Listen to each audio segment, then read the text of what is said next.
opportunity that we can't pass on.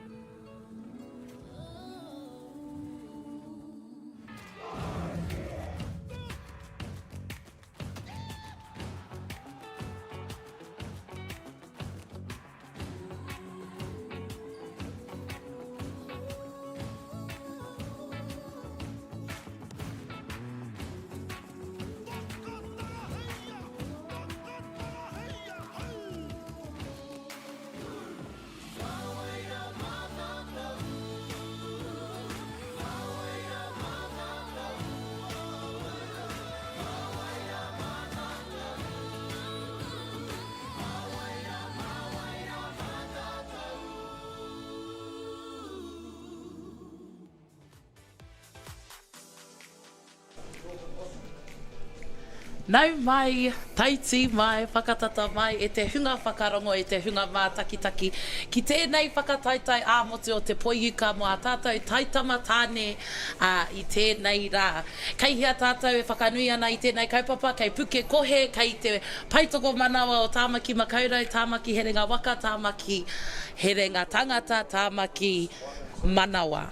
Ka pai tēnā tātou katoa, ki a rātou katoa, kei ngā kai tākaro e tū ana ki te whira i tēnei rā, e tuku mihi ana ki a rātou. Koinei te kemu motu hake o tēnei whakataitai te whānau, ko te finals, kia whakanui, ko wai ka hua, ko wai ka tohu i tēnei whakataitai motu hake.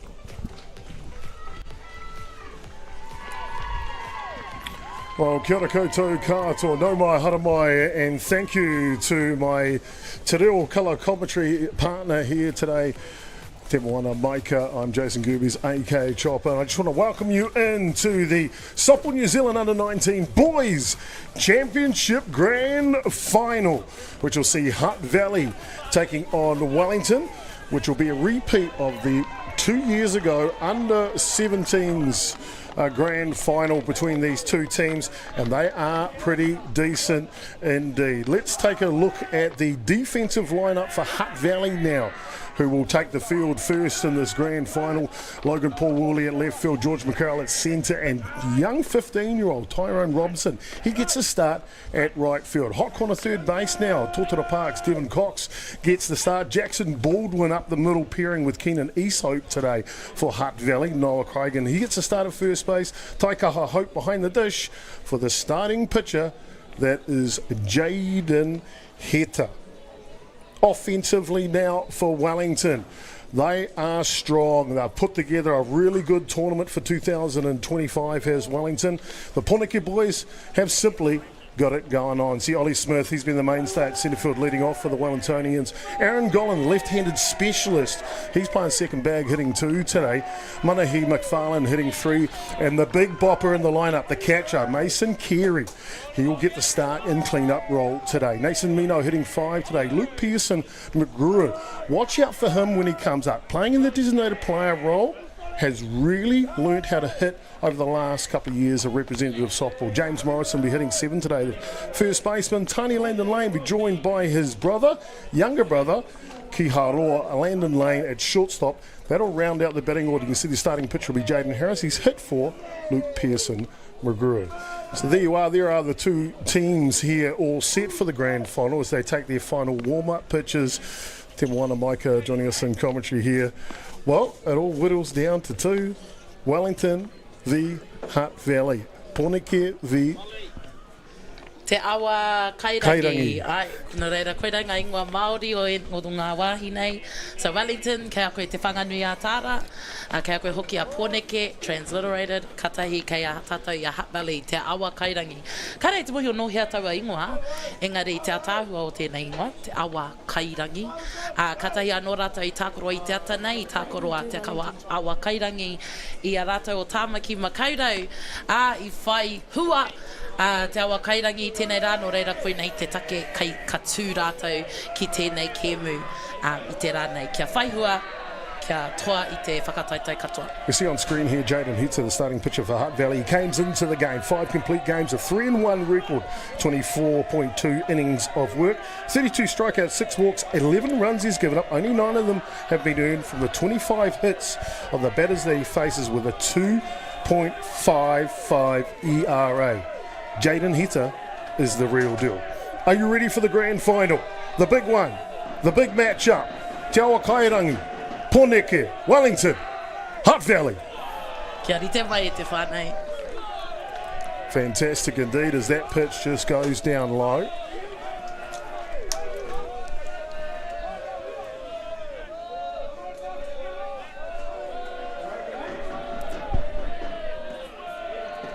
Lead off batter here, as we mentioned, Ollie Smith. Wellington onto this one. Baldwin from shortstop throws the seed for the first out.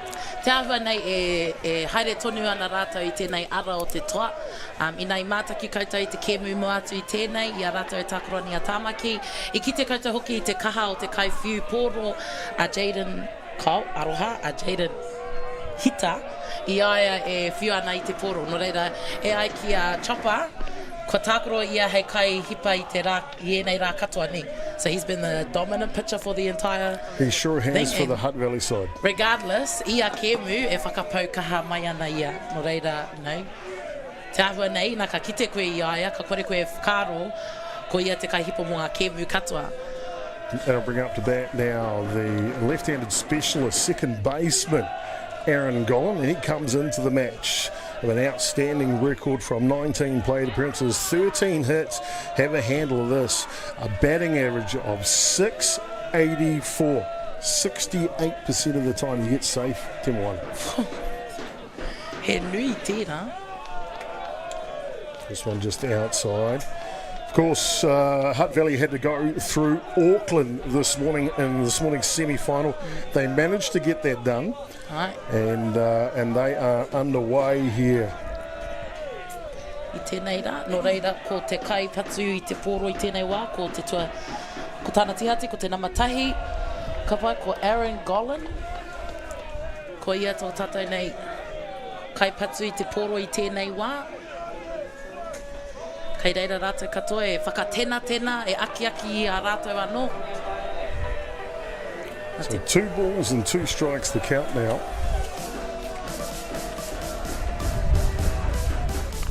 Slow roller back to Hita, off his glove, and Golan is simply too fast. Kua tai haumaru atu ia ki te papa tuatahi tēnei rā. Koe nei te oma tuatahi, kua whai tūranga ki ngā papa. No reira, ko ngā ropu e rua nei no te rohe o te whanganui a tāra. Ka pai, he hoariri I te rā nei. Kare kore he hoariri I a rā. Beautiful day here locally in Pukekohe, as you can see. Simply outstanding. 22 degrees Celsius, we hit high of the day. We haven't had a drop of rain all week here, Te Moana. And it looks like the grand final has got to be beautiful too. Wai maria ana mātai katoa, tātai katoa o tāmaki I tēnei huarere pai. Ētahi wā ne, Auckland's bipolar ne, I te huarere. Ka ua, ka whiti mai te rā, ka ua anō. No reira, he pai te kite ia tamanui te rā. So with one away and Golan at first base, brings up to bat the third baseman now, Manahi McFarlane, and he is the statistical leader for Wellington this week. So you see that pitch just down low. 17 at-bats, 12 hits, gives him a batting average of 706. 70% of the time, McFarlane gets safe on base.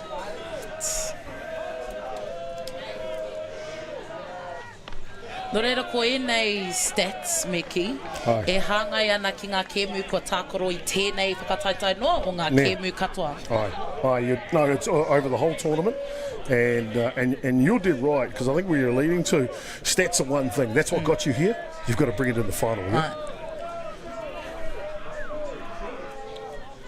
So tight first innings here. Golan now down to second base in scoring position.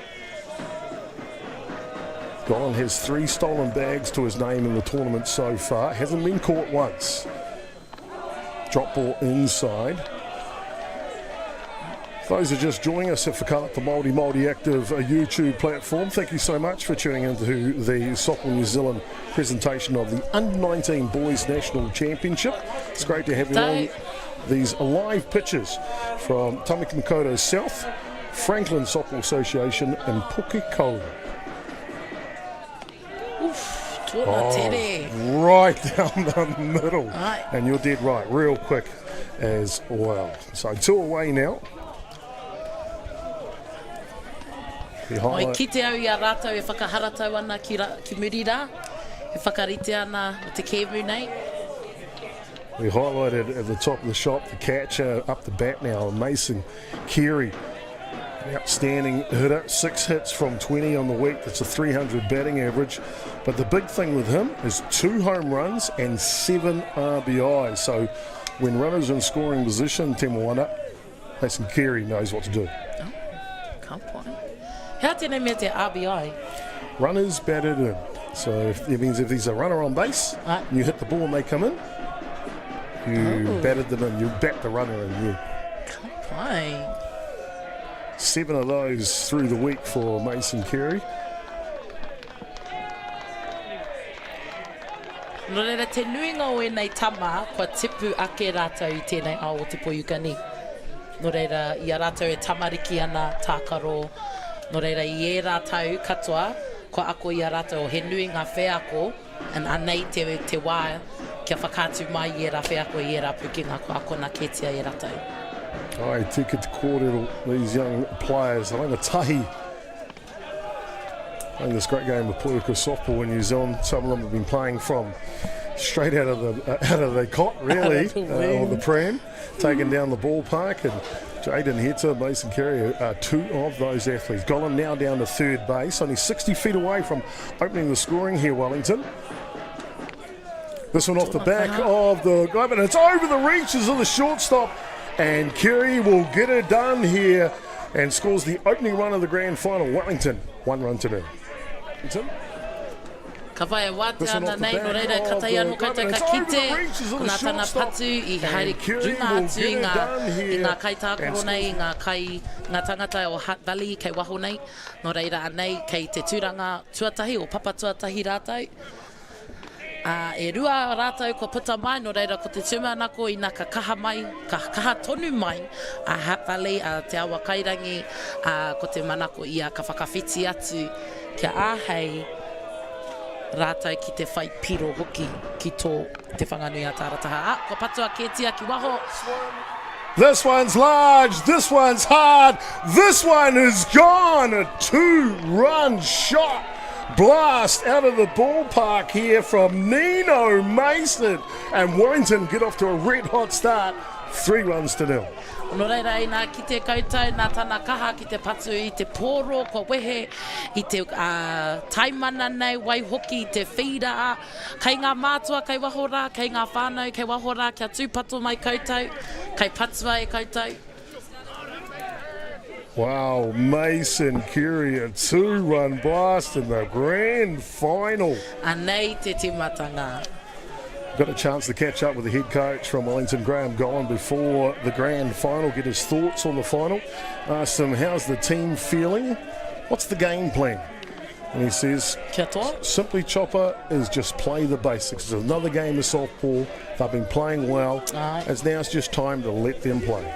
Rawe. Ka whai te nuinga, ka ki atu o, me toa koutou, win. I think Mason Nino, he's ready to play, isn't he? Well, he tawhiti rawa a te whanganui a tāra i tāmaki ni. No reira, hara i te mei hiahiana rātou kia mau wā. They don't want to waste their time, come up all the way from Belize. You're dead right, you're dead right. Up the back now, designated player Luke Pearson-McGrew comes in with 14 at-bats with 4 hits, a 286 batting average. As he punches this one up the middle. And Wellington looking to capitalise again. Ai, no reira ko patua ia ki Wainganui nei, ki te whira kei Wainganui. Kai te papatuatahi e takotoa e tū ana, e tatari ana kia hoki mai ki te kāinga. gets the job done. Here is a 3-0 now. Kia whakaro e hui ana rātou mo te aha. Hea tō rātou e kōrua ana rātou he rautaki hou. Pea, tō te awa kairangi mo tēnei kēmu, kua kitea e rātou. Kei konei a pōneke, kei konei a te whanganui ātāra ki te tākaro aha kua. Tata rawa rāua anō, kia rāua anō, i te whanganui ātāra. So McGruin now safely aboard on base, and Wellington have come out red hot. Aye. Speaking to the head coach for Hutt Valley before the game, Tyson Byrne, asked them about what do they need to achieve. This one comes through the zone to James Morrison now. What do they want to achieve? Well, they want to keep Wellington quiet. Wellington get momentum. They're very loud from the dugout. And if they can hold them down, and of course Wellington now off to a flyer start. So a little bit of adjustments for Hutt Valley. Kia nei he pai te rongo i a rātou e whakatena ana i a rātou hoa. I a rātou e tākaro ana. He pai kia. Kia kaha mai. Rise ball up top to Morrison. Tōna kaha tonu. Whakaro nei tera pia ka mamai te ringa, engari hanga pū ana ki ngā kōrero a Chubbs i mua rāne. Right. Ko te ū ki te kēmu te mea nui, ū ki ngā pū ki ngā au. You're dead right. The fatigue on the arm, you've got to work and work hard at it. James Morrison batting here comes in with a batting average of 313 on the tournament. Wellington collectively are hitting very well. 1 ball and 2 strikes the count. Change up, down and away. That'll even it up. Kare kore he hoa hoki e tahi no te awa kairangi me rātou o te whanganui ātāra. No reira, kua tipu ake rāua a rātou katoa. No reira, he mōhiotanga nā rātou ki o rātou āhuatanga tākaro. Kind of a bit familiar of how each other plays, being from the same region. They sure are. They know each other inside and out. And of course, this is the U19 National Championships. So reps started about U13. So they would have played 13s, 15s, 17s, and now 19s. So these players would have played each other a lot over those years. You're dead right, Tebwana. They'll know each other inside and out. Morrison now with a full count here. Heta trying to get out of the innings. 3 surrendered so far in the top of the first. This one, Scribbler off the end of the bat. Easthope is right there, the second baseman, to take care of a business. But it's not before Wellington. They come up large, they come up strong on the back of a 2-run home run from Nino Mason to open us up in the grand final. Wellington leading Hutt Valley 3-0. Rest of the lineups coming when we come back.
Well, welcome back, ladies and gentlemen, here. Bottom of the first innings of the grand final. Wellington jumped out to a 3-0 start here in the bottom of the first innings. Let's have a look at the Wellington defensive lineup for you.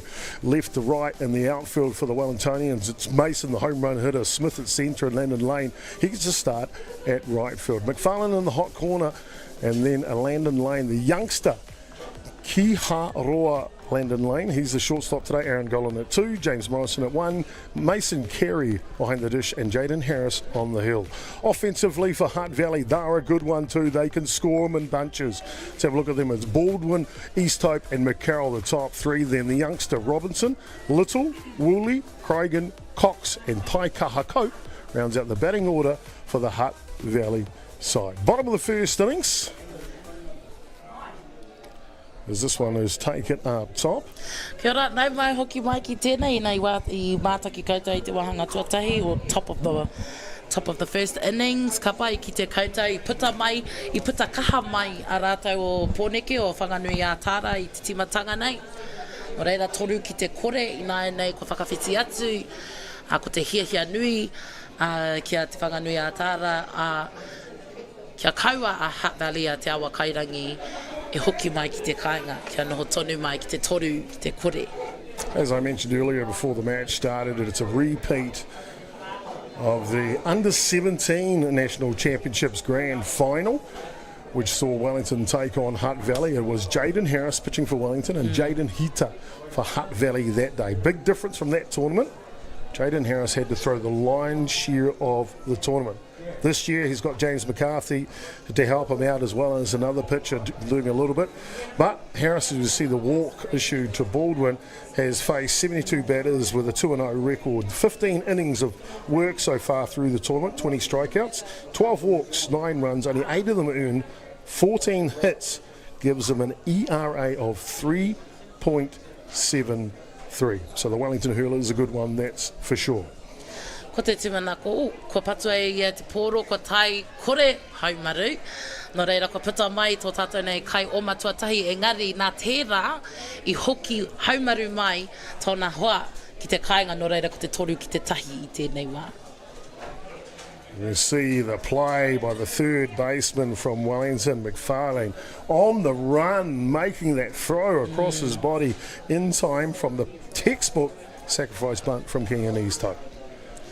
Tō rātou kaha ki te tino titiro ki te pōro ne, ki te tino aro me pēhe au e tākoro, māwai au e whiua te pōro. So, runner in scoring position here for Hutt Valley. Second base. With one away here, brings up the bat. Arguably the best hitter in the lineup. Centre fielder George McCarroll comes in with 25 at-bats, 25 plate appearances, only 16 of them at-bats because he's been walked a heck of a lot, 9 in fact throughout the tournament. He's got 4 hits, so a 250 batting average, but the big number for McCarroll is he's got 6 of those RBIs, runners batted in. So when the runner's on like now, he's a converting type of guy. Te tere hoki oe nei whiu. Reira rua te kai maono ko Jaden Harris tēnei, o ia te kai hepa, kai whiu I te pōro.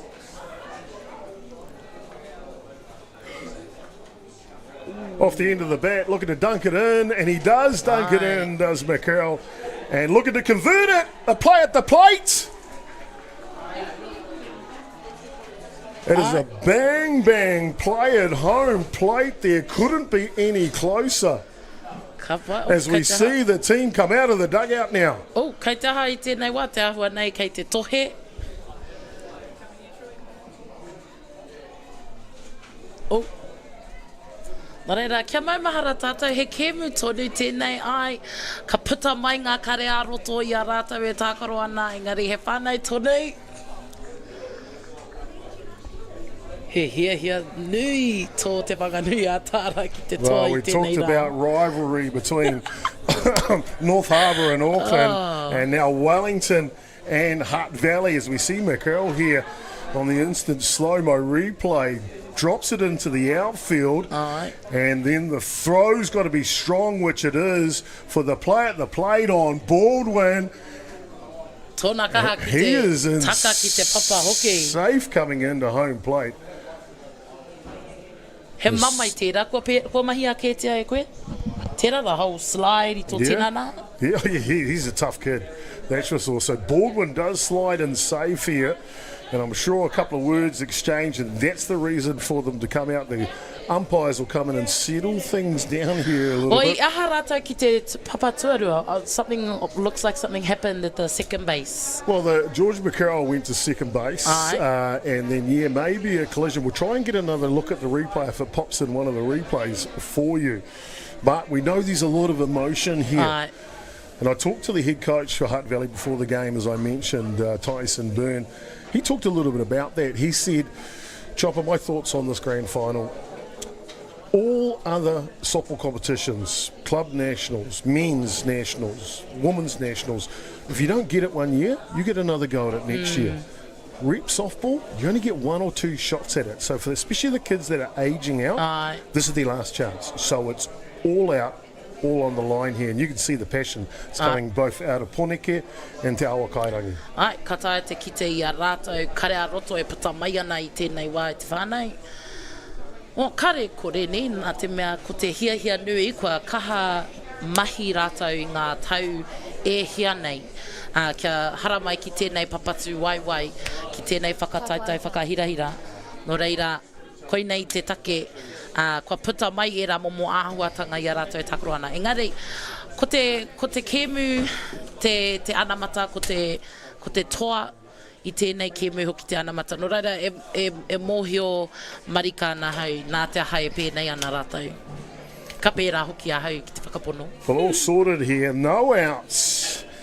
Sorry, 1 away, apologies. It was the sacrifice bunt from East Hope earlier on, you remember, before McCarroll drove in that run.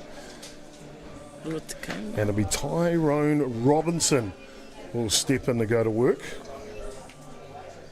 Anei, kua rite ia ki te whiu.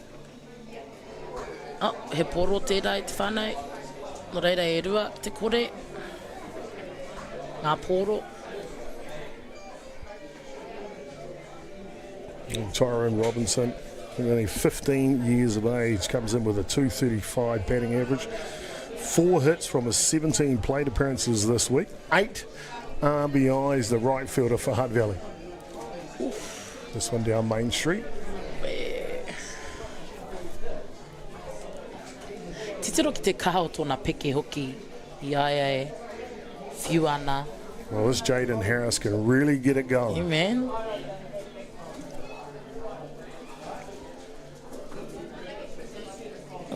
Time called by the batter Robinson. Ka pai. Kua tohua mai I te kaiwa wau.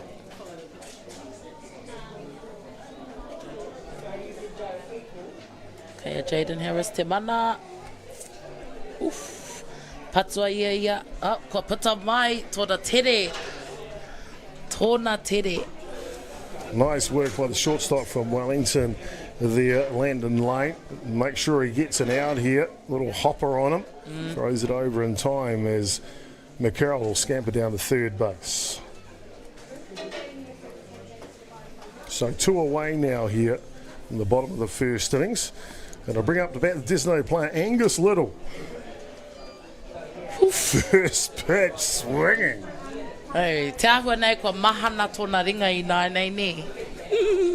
Angus Little comes in. 14 plate appearances, 6 hits, gives him a 429 batting average with 4 RBIs and 1 home run to his tally at the 2025 Under-19 Boys National Championship. This one down low. What?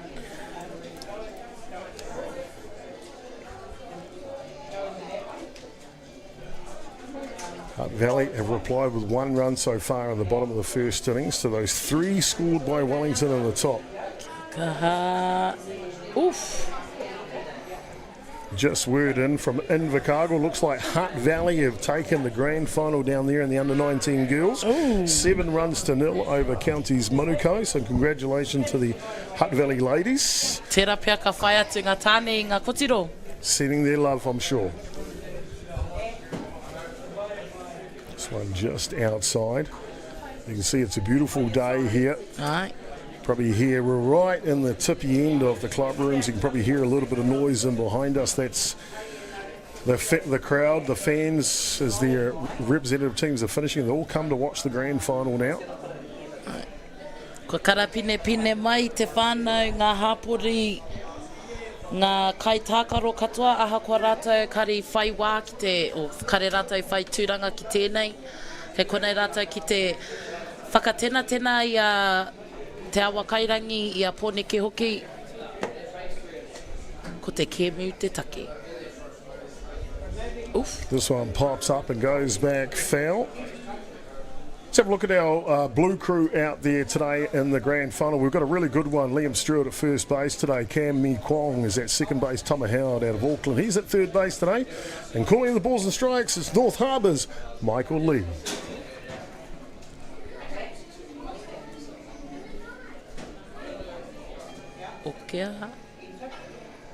Rise ball out of the zone, and you can see his little departs, and there he is. He is pumped up. Both of these two teams are not taking a backward step, are they? Kau.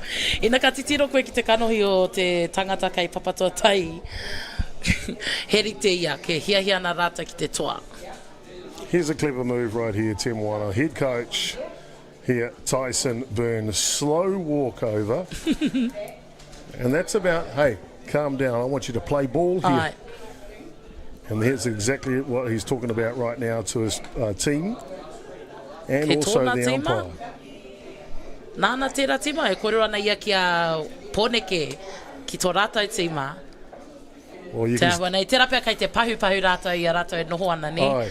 you can hear and you can see the emotion is going well for both of these teams here in the grand final. Engari, I kōrero koe mo tērā nei, he tino ohorere loud a rātou te tima, te kapa no te whanganui a tāra i a rātou e takoro ana. So kare kore kei te hōhā haere a te awa kairangi ki te nui o ngā kōrero e puta mai ana i te dugout a pōneke. Well, we talked about head coach Byrne trying to quieten Wellington down. Maybe Wellington's the flip side. They're trying to get underneath the skin of their O te neighbours. awa nei kaite. Hi. Kei a rātou i te mana i tēnei wā. Kei te pukuriri haere e tahi o rātou. Engari, oke a ururo tia te awa kairangi kei te papatua tahi, papatua toru hoki rātou i tēnei wā. Ooh. And that one's hard hit, but foul down the line off the bat of Logan Paul Woolley. Comes in as statistical leader batting-wise for Hutt Valley Te Awa Kairangi this week. 17 at-bats, 10 hits, gives him a batting average of 588. The important number to go with it is 6 RBIs, so he's got a good, gets on base a lot, but also drives in the runners as well. Well, titiro, he tangata kei te papatua toru ne, no reira pātata ia ki te kāinga. Ko te hiahia kia hoki mai ia. Look at that rise ball, the purchase from Harris. Just giddy up, isn't it? Oof.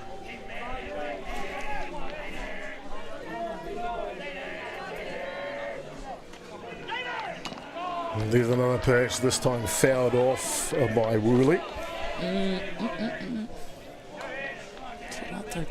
We haven't got the radar, speed radar gun out this week, but I've got to say Jaden Harris has got to be throwing around about 110, maybe touching 115 kilometres an hour. And ko ia tētahi o ngā kaiwhi tere i tēnei whakataitai, one of the fast pitchers at this comp? He definitely is, right up there, for sure, without a doubt. Ground ball, slow play, developing. Landon Lay, though, he is calm, cool and collective at shortstop for Wellington. Hutt Valley will strand 2 on board, but it's not before George McCarroll gets the job done as he punched one in centre field And Hutt Valley score 1. They trail by 2, 3 runs to 1 Wellington. O kia uri roa te whānau.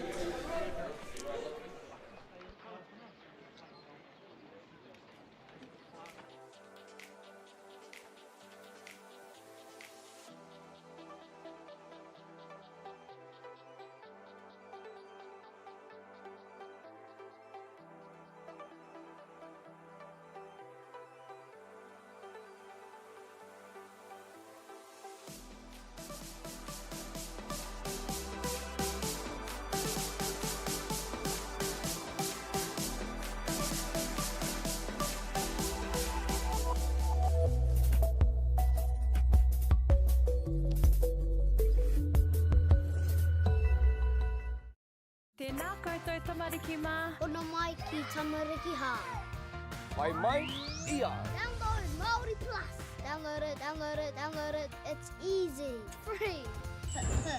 Koiko! Kakavana. Tanuchu. Te Pāmakuana. Island of Mystery. Bukana. Tuhura. Ono mai ki tamariki hā. Download Māori Plus. Please, Mum. E te ana koe mō tātai wa haere ka. Learn pūrākau. Explore te taiao. Hai mai. Tūhura ki whakaata Māori me Māori Plus.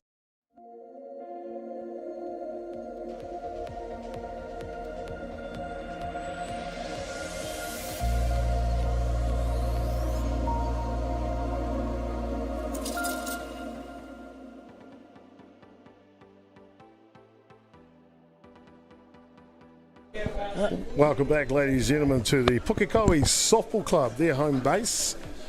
Their home base here in Colin Lawrie Fields, and also the Franklin Softball Association, hosting the 2025 Under-19 Boys National Championship. Jaden Hitz's Hutt Valley taking on Wellington here in the grand final, top of the second innings. Wellington off to a flyer with 3 runs in the first innings, and the first pitch of the second innings is dispatched to the outfield as well. Ai. Bao hot. Nau mai hoki mai koutou katoa ki te kēmu whakamutunga o tēnei whakataitai kua ki tia kokore o tia ke tia e chapa Under-19 Nationals whakataitai a motu. No reira, ina kare anō koutou kia mātaki ka pai i te timatanga o tēnei kēmu tino ki te mātau i a te whanganu i a tāra o ko tō rātou nei hiahia kia puta kaha mai i te timatanga kia whakātu atu ki a rātou kei konei rātou ki te tākaro kei konei hoki rātou ki te toa no reira ka mutu pēr te timatanga o tēnei kēmu ko ki te tātou i ngā tohe i ngā kata i ngā whawhai e hara i te mei whawhai engari rite tonu ki te whawhai ko puta mai ngā kare aroto katoa o i nei tīma e rua. So with the runner at first base here in the second innings is the younger brother Landon Lane. Pops up the sacrifice button. Speedy work by the third baseman from Hutt Valley to come in and grab that one, Devon Cox. So one away here in the top of the second innings. Now back to the top of the shop here for Wellington, Ollie Smith. Ka pai no reira ko tō tātou nei kai hepa no te awa kairangi ko ruatika mai iwa ko Jaden Hita ko tū ia hei kai hepa mo tēnei whakataitai katoa aha ko te aha tata ki te whā. And they got him. Pick off attempt to first base. And the arm from behind the dish from Tai Kaha as a gun licensed to thrill. Tōna tere. Phew. Aue, ko tōna hopu i te poro hoki ina kāre koutou ki tēnei ata poto nei i kaha whiua ia i te kai ki murirai te kai hopu i te poro ki te tuatahi kia puta mai no reira nei ko wātea ngā papa katoa i te whira i te taumana nei nā koutou tau ke koutou o te awa kairangi Hutt Valley. So the rocket arm of the catcher, Tai Kaha Cope, erases the single from Landon Lane. 2 away now on the top of the 2. Me tōna aronga ki te kēmu hoki, This one straight back to Hita on the hill, and in the end becomes a 1-2-3, or it's kind of like a 2-1-3. Call it what you like. It's a quick innings here in the top of the second innings. More action to come live from Pukekohe at the National Grand Final of the Under-19 boys.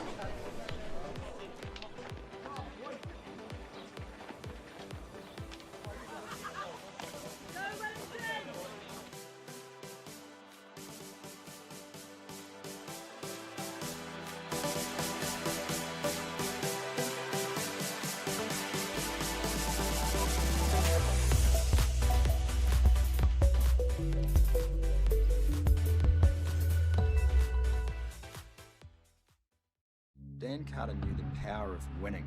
Your instincts tell you the sky's different.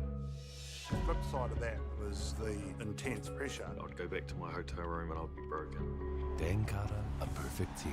Ki whakaata Māori, me Māori Plus. We're going to have Māori getting ownership rights recognised in the taku taimana. So they created legislation, foreshore and CBD. It's about time we started looking to a new future. All the big schools are here. Tino uaua ki te rapu kai tākoro nā te iti o te kura. Ka whakawhiti koe mai I tō tinana ki tō ngākau.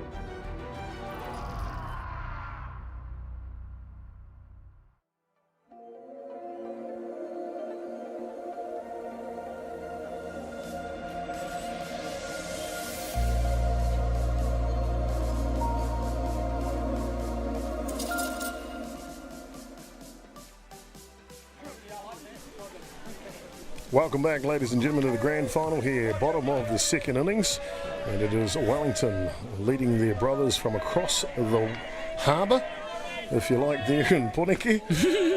Leading Hutt Valley 3-1 at this point. Hutt Valley will send up the bat here. Noah Craigan 1, Devon Cox 2, and Taikaha Cope 3 here as they try to ping back into this 2-run lead by the Wellingtonians. I te timatanga o tēnei, kaha whakawhiti atu a Hutt Valley Wellington. Oh, ko patatu.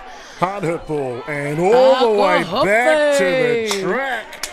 Ranging back, making a fantastic catch there for Wellington, Nino Mason. Ko koe a runga, ko ia te tangata I omani, I patu I te poro kata I hoki mai ruanga o ana. Titiro ko patu e ia ki te taha Maui, ki Wainganui rānei, te taha Maui, te ahua nei kua hopu ki nei ia te poro, ko tahi kua puta mai I nai nei e rua kai te toi. Ko kaitau a runga, pōneke. That brings up the bat now. Devon Cox comes into this at-bat with 13 at-bats. Got the one solitary hit. You can never count him out. He's that type of player, that's for sure. Pōro tērei te whānau. Engari he tere tonu. Whakarite ana. Hoi tēnei ko... Ko e tēnei e patu ana I nānei. Ko Jaden Hitter tēnei? Is this Jaden Hitter batting? Kau. Kore rawa, yeah, ko this is Devon Cox. Sorry, Devon Cox. Yes, indeed. Te kai patu I tēnei wā. Third baseman.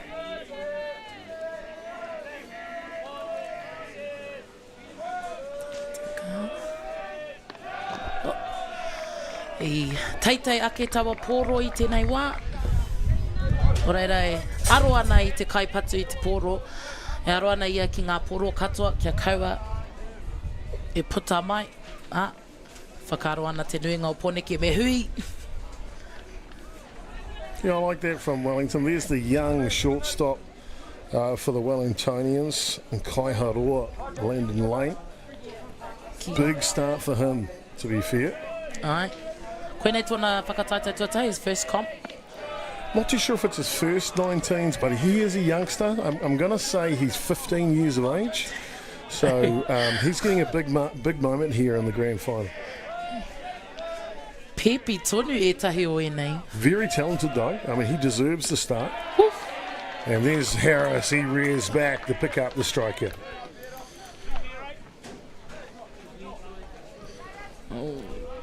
So 2 away now in the bottom of the second innings.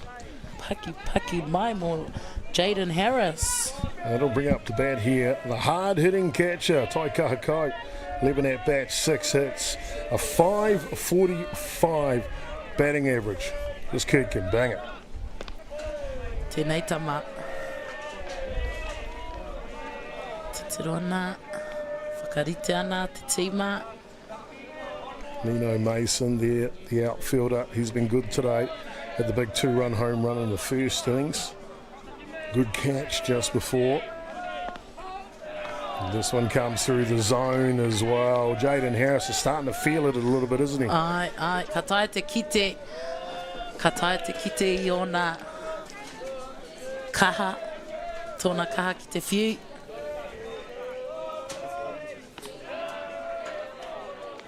Ai. No reira, e ruanga poro ko tahi te strike. Ia tērā kupu I te reo Māori, strike. Kare koe kupu. O koera ne, he ua te hāngai kupu Māori ki te ao Pākehā I ētahi wā. Engari, kei a tātou.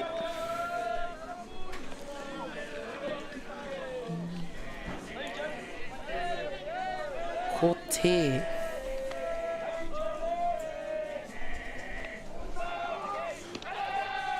And this one outside, and Cope gets on base, just what the doctor ordered for Hutt Valley here.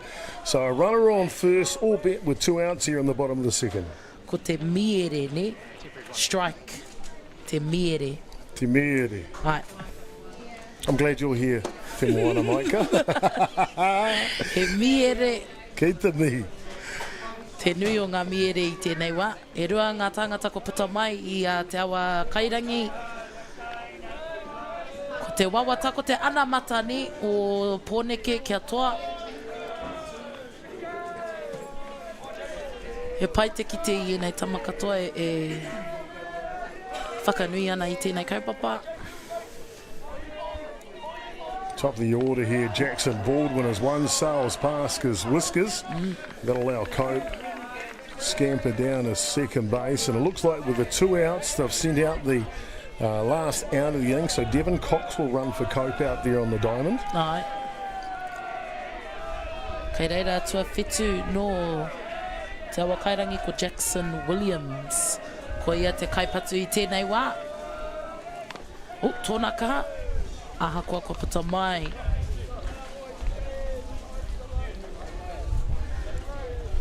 Te painga ko whai pānga ki te pōro. He mea ua hoki tērā.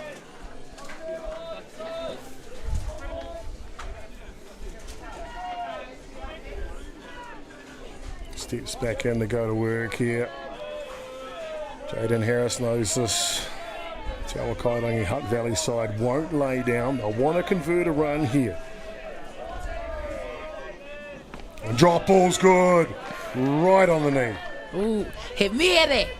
He miere. Yeah, kupu hau o te ranei. Miere. No reira, e rua ngā miere ko tahi te pōro I tēnei wā. Kia kaha mai. This one pops up and goes foul out of play. Ai. Engari ko noho tone mai ki roto nei.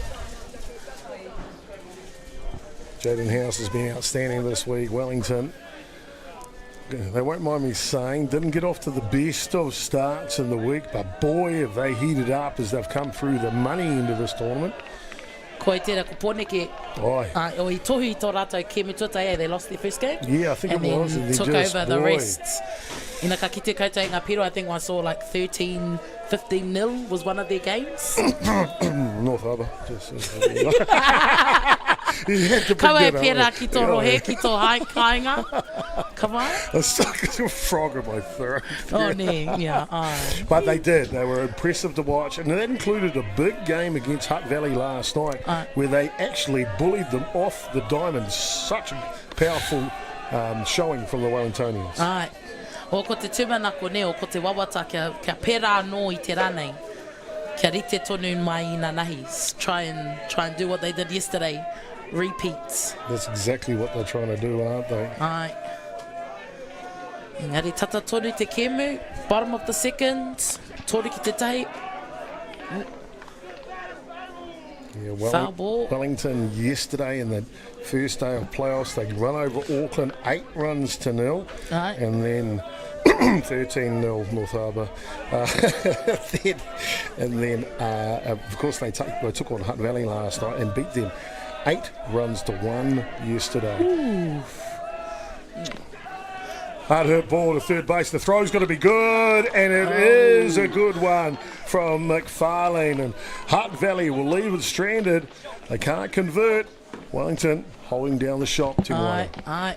Well, ko ki te tātou ne, kārea te whanganui a tāre te hiahia kia tohu I tēnei kēmu, no reira kei te whakapaukaha, ki te tākoro I te kēmu, kia kaua e te awa kairangi, e whai tūranga, toru ki te tahi I tēnei wā, kia pōneke te whanganui a tāra. Top of the third coming up next. It'll be Aaron Gowan, Manahi McFarlane and Mason Carey.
Nau mai hoki mai e te iwi ki tēnei kēmu, kei hia mai tātou, kei puke kohe, kei tāmaki makaurau. Tātou e whakanui ana I te whakataitai ā-motu o te poiuka mo tātou taitama tāne I raro iho I te tau, te kaumā iwa. Ko oi e tākaro nei ko te whanganui a tāra, pōneke rāua ko te awa kairangi a Hutt Valley I tēnei wā ko te toru ki te tahi. E whakātu rāua tahi I tō rātou kaha I tēnei kēmu, ko ki te mātou I te i ngā karea roto, I te wairua, I te ihi, I te wehi, e puta mai ana I a rātou e tākorona, no reira aroaro mai, are mai o taringa, ka pai o karu hoki ki tēnei kēmu motuhake. Well, to eat the way indeed. We've seen plenty of fireworks to get us started here in this one. Wellington strike for 3 in the top of the first inning on the back of a 2-run home run from Nino Mason. And then Hutt Valley score 1 themselves. The bench is clear a little bit for a little handshake and a hariru between them. And it's been fireworks ever since. Top of the third innings here, and we just saw Aaron Gowan ground out to the first baseman. Brings up to bat now Manahi McFarlane. Well, ka pai, kua puta mai tētahi ke, kua puta ke mai tētahi no te kapa o te whanganui a tāra. No reira e kaha Hutt Valley, te awa kairangi, e hiahiana nei rātou kia whakawhiti anō, kia whakātu atu, kia whiwhi piro anō hoki. And Heta just takes a little bit of time on the mound here. 2 strikes the count on the batter. He tries to clip the edge on the outside. So 1-2 the count now. Tahi ki te tahi. Tēnei wā, kei reira ngā hoa, whakatena ana e pahu ana hoki, mai tā rātou takau. You can hear the going for it. Ko patua. And a nice throw over to third base. Rawe. mai a third, mai I te papatua tore ki te papatua tahi. I nānei ko puta mai e rua o a rātou tangata no rātou tāne no te whanganui a tāra. Tōna tere hoki nā ka kite koe I whiua I patua e ia ki te Māui, ki te papatua toru, nā tāna kaha ki te kohi, ka tahi whiua ki te papatua tahi, a kāre I whai taumarutanga ki te papatua tahi. You're dead right, Tim Wano. Third baseman Devon Cox, strong arm to throw him out of first base. Hard hit ball. This has got a chance going back. Oh, and caught in the deep. Caught in the deep. Logan Paul Woolley will take care of things. In the end, it's a 1-2-3, top of the third innings. Oh, the fireworks, the E, the wee, it's all happening. Wellington, 3 runs to 1. Back soon.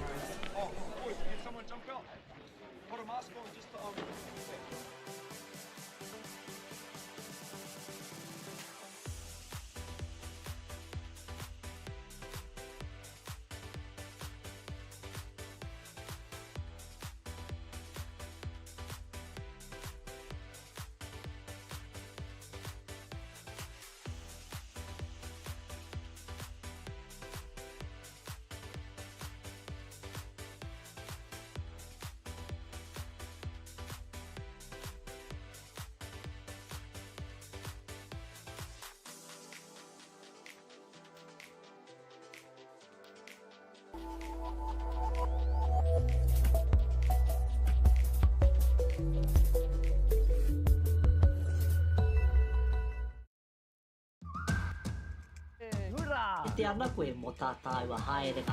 Learn pūrākau. Explore te taiao.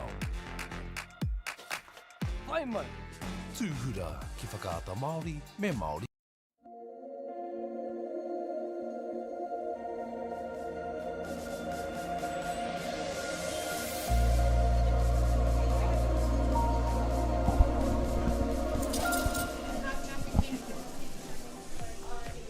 Welcome back. Here, bottom of the third innings in the championship game here between Wellington and Hutt Valley. Wellington, as you can see on the scoreboard, leading by 2.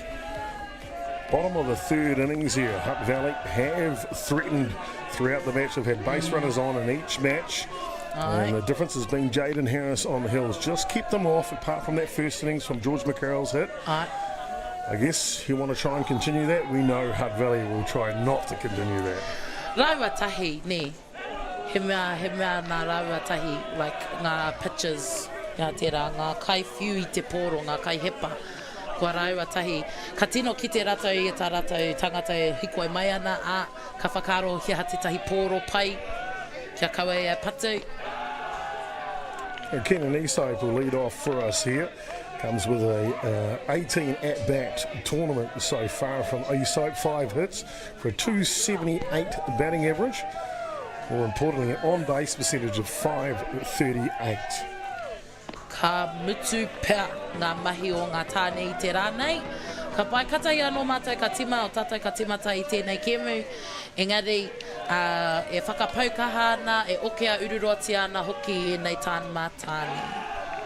This one down low, and just what the doctor ordered. A lead-off batter on for Hutt Valley, and the looks and the likes of Kenan Isai. Reira tuatoru no te kawa te awa kairangi ko Keenan Easthope. Ka ia te tūranga tuatahi, kei te papa tuatahi tēnei wā. Time called here. See Graham Gollan come out, and there's a reason he's come out so early in the match. It's only the third innings, but the relief pitcher for Wellington, James McCartney, has simply been outstanding. He's only got a 1.05 ERA. He's thrown 20 innings of work. So he's a real option and may come into the ball game earlier than you think. We'll just keep an eye on what's happening in the middle here, and it may be, and it does look indeed, we are going to have a pitching change. A new pitcher into the game. So we'll take a short break. This pitching change brought to you by Beyond the Dugout Broadcasting, and we'll be back with more action in just a moment.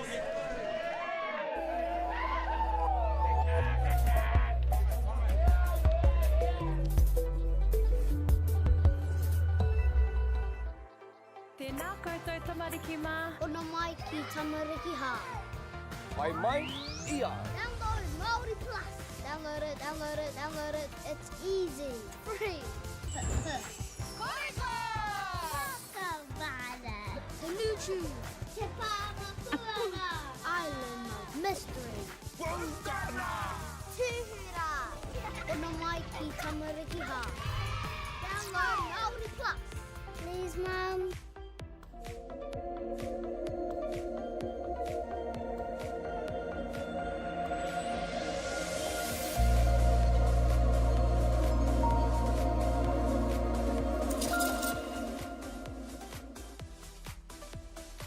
Welcome back here, ladies and gentlemen, to the grand final. And we're partway through it, and an early change here for the Wellingtonians as they will send out onto the hill James McCartney, the big tall right-hander, comes in with 20 innings of work and a record of 4-0, 4 wins, no losses in the tournament so far. 34 strikeouts, 3 walks, 3 runs only.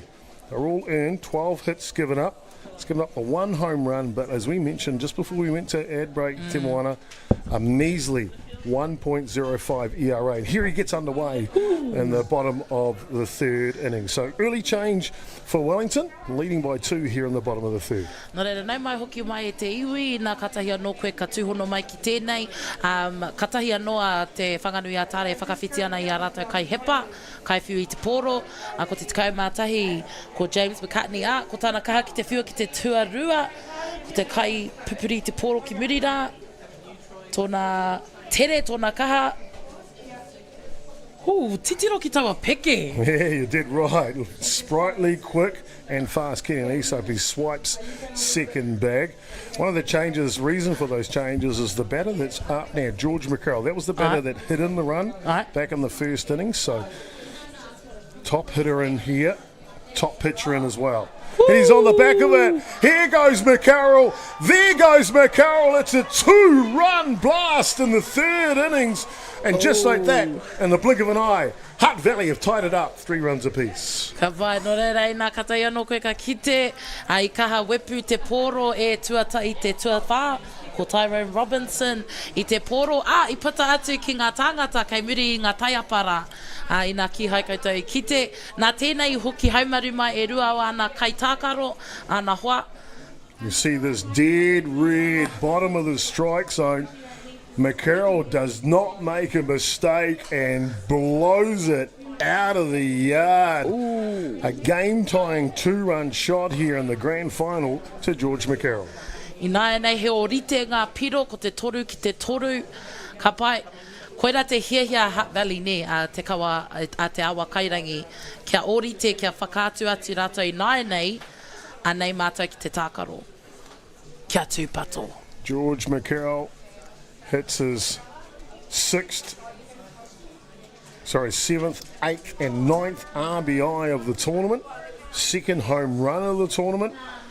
And a big number here. All 3 runs have come off the bat of the centre fielder George McCarroll here in the grand final. Te tiro tōna kaha ki te oma I taka te taiapa. And that's dedication by Wellington right there, isn't it? The right fielder for Wellington. He just put everything to the side, put his body to the side and ran straight through the fence, Tani Landon Lane. Ka tika. Ka pai, I mua atu I kōrero mātou mō te rangatahi e uana ki te kemu, anei he tauira, I aia e whakatauira ana hea tēnei mea te u ki te kemu, ki tō tīma, ki tō kapa. Ka pai. Well, talking about hitting big home runs throughout their career, well, we're in luck. Because coming to join us in the booth is one of the big home run hitters of the time for the Black Sox. Now, yeah, he's got a slightly different title these days here, and it is Bevan Martini, the Softball New Zealand High Performance General Manager. Kia ora ho. Tēnā koe o, pia ana koe. Kei te pai, ne? Karekau he kāmera kia kite I tāna kanohi. Kāti, he pai ene. George McCarroll, mate, big situation. They're down by 2 there. They bring in a substitute pitcher for Wellington, and McCarroll makes them pay straight away. To be honest with you, Chopper, it's great to see the boys that we took away to the Under-23 World Cup. To Mexico, the Under-18s. Yeah. And just seeing that, and obviously the experience having George over there, and he's brought it back and leading this team. He's done a fantastic job. He's been struggling all week, but as you know, the cream always rises to the top, and for him to come ahead and bring his team back into it, because they were struggling there a bit at the start. Bevan, you've been here all week, mate. What have you thought about the 2025 edition of the Soccer New Zealand U19 Boys National Championship? The caliber's been outstanding. Defense, tēnei ātā mira o tēnei wiki. Ko te pai whenua? Ai, he pai, cause he tino kino a popo. But he pai whenua, he pua wai. He pai kei roto o nā tama kei wainga nui o te pai whenua, o te kaihepa, rātau mā he nui, he piki, he ake ki te maunga teitei o te pai whenua. Heha tō tūranga, i a koe e tākoro ana, heha tō tūranga i te whira. What was your position on the field? Te kaihopu. Oh, ne, catcher. Ai. Oh, rawe. No reira ko koe tērā, e tere tū mai ki te whiua i te poro? Ai, tika. It's a position that sort of I was sort of thrown into. So cousin Jared was the pitcher back then, and back in Taranaki, back for Waitara. Oh, ne. So we, I used to play third base, but as we were getting older, someone had to go and catch him because he's getting too fast. And so in the holidays, as you do with Wano, you spend more time together. So him and I, so that's how I come into catching, was probably back in the under 12, 13s. And then I noho koe hei kai hopu mo te tōroanga o tō tūnga?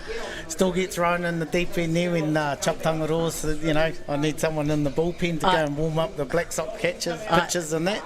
So, still get part he kōrero tērā mō au pukenga hoki for your skill set or wheako, your experiences. He tohu pai tērā ne, to be asked to come back. It means that you were top man when you were in your... You're there to help out, and you can do as much as possible as you can. So, kaore e noho, ka tū, ka ora, you sort of got to walk the talk, and you got to lead by example. And I've had a couple of young fellas come to me and say, "Can you help me out?" And so I've still got to be able to squat down and show the tricks of the trade and all those sorts of things when you're going to have one-on-ones and things like that. So, yeah. Ka pai koe o e mihi ana ki a koe. Kare kore he pātai anō tā chopper? Tēnā koe wai. Fantastic indeed. Bevan Martin, Soccer New Zealand High Performance General Manager, joining us in the booth here, passing on his knowledge. And as you just saw, a little bit of buffering there. We're all sorted here as the grand final continues. And this real close matchup, George McCarroll ties the game with a 2-run shot in the bottom of the third innings.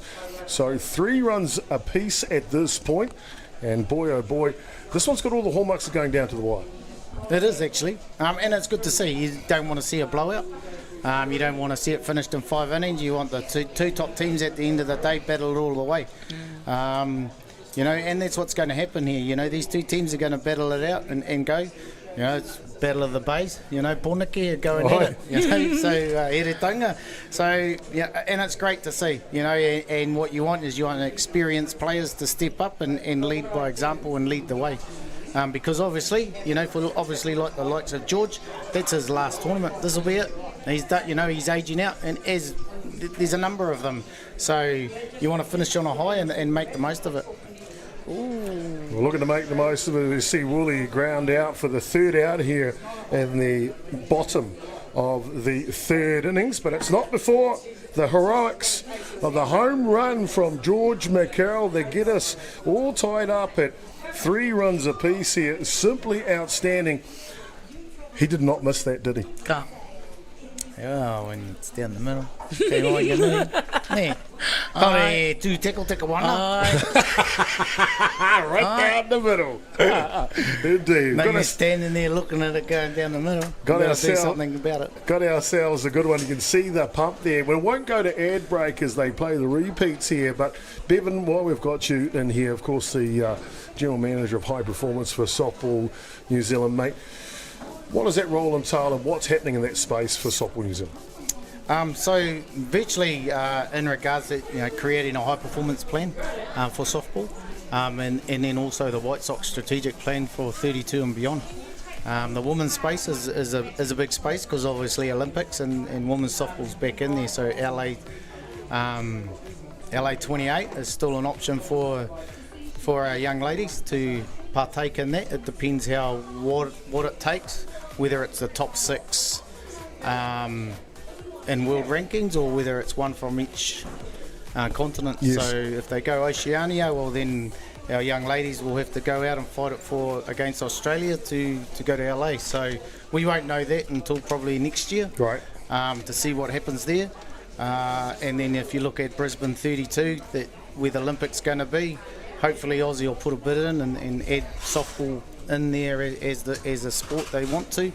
And then obviously Aussie's home, so they don't need to qualify. And if it comes to Oceania again with qualifying, so our young ladies might have to play American Samoa to qualify to go to the Olympics. So up on that side of it, it's looking very fortunate for our young ladies moving forward. Obviously they've had a qualifier, which was supposed to be at the end of this month. Well, we look at the WBSC now as we go into the top of the 4th innings. It'll be Nino Mason leading off, followed by Luke Pearson-McGruin and James Morrison 1, 2 and 3. The WBSC have got World Cups for everyone these days. U15 ladies, we saw that in Japan not so long ago. The U18 men, U18 women, and the U23 men, and of course the men and the women, and the Black Sox heading away to the World Cup final this year. Yeah, so the Black Sox head away in July.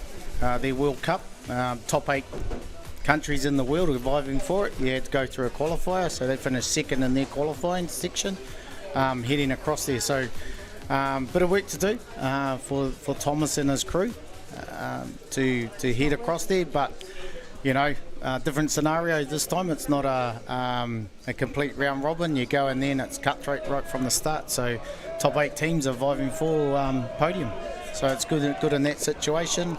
With the U23 men, they've got a qualifier coming up probably later during this year, and they've got their World Cup next year. We're not too sure where, and then it just continues to roll around every 4 years. U15s, they've moved it to Italy next year, and we got to be strategic in regards to financially situation with our whānau. We can't sort of continue putting it out there all the time. We just got to be strategic, but we also got to look at development and how we, keep inspiring and keep upskilling and developing our younger players to go to the Black Sox and White Sox that was going scenario. to be my next question. It's super exciting with all these World Cups and the different age groups because it just shows so many opportunities, but it's not just World Cups, isn't it? It's before and after the work that you do at a high performance level that's key, isn't it? Yeah, so like if you take it, Chopper, everybody lives in a high performing environment. So you got your own household, you wake up in the morning and everyone's got their routines and their responsibilities to do to make sure you leave the household in a reasonable time that you want to leave. And if someone doesn't do those, is responsible for what they need to do, then completely different scenario. So if we look at that as a concept of what we need to do, so obviously routines and having the structures right and alignment and things like that. So skill-based situation, need to continue to work on it. You can't just turn up and go, I've got my skills right, we need to polish them. It's like anything we do in the world, whatever you take it, you still got to practice and perform, and how can you do it better than what you did the day before, the minute before. So when you look at our basic fundamental skills in softball, we need to continually, routinely go over it over and over again to sharpen them up, to be better. And then obviously when you look at it, you've got to perform it under pressure or perform it at a higher pace level. From an international perspective, we've noticed, especially from your time in the Black Sox, by the way, Te Moana, 2004 player of the World Cup for the Black Sox was Bevan Martinez, just saying. Iau te kura tōtai, I was still in primary. Kia ora. Kōrero. Nō reira. Kia ora koutou. I mean, it's fantastic, and I like the advice that you're giving to people on what they need to do to be high performance, because if any young man or lady around this country that's listening to the broadcast today, that's what they want to pick up. Okay, I might play club softball, I might play a bit of rep softball. What gets me to high performance? You know, and those are cool things that you passed on. And it, you know, routines. You know, you turn up with your values. You've got all those values that it comes as a part of your DNA. But it's routines, structure, and making sure that it's aligned. You know, you turn up and do those things, and having great habits. You know, you're having good habits, and you know, we talk about role models, but our role models still have to lead the way. You know, they still have to show this is the way to behave, the way to act, the way to do things. So having that and creating good habits, you know, it's the same in you. You know, you get up in the morning, you make your bed, getting in those routines, having good habits consistently day in, day out. Talk about good habits here, mate. You know Tyson Byrne, the head coach for Hutt Valley, real well. I've watched him this week, not necessarily him, but the way that he's related to his athletes. They all pay attention. They're respectful, they take their time, and they just listen when he's speaking.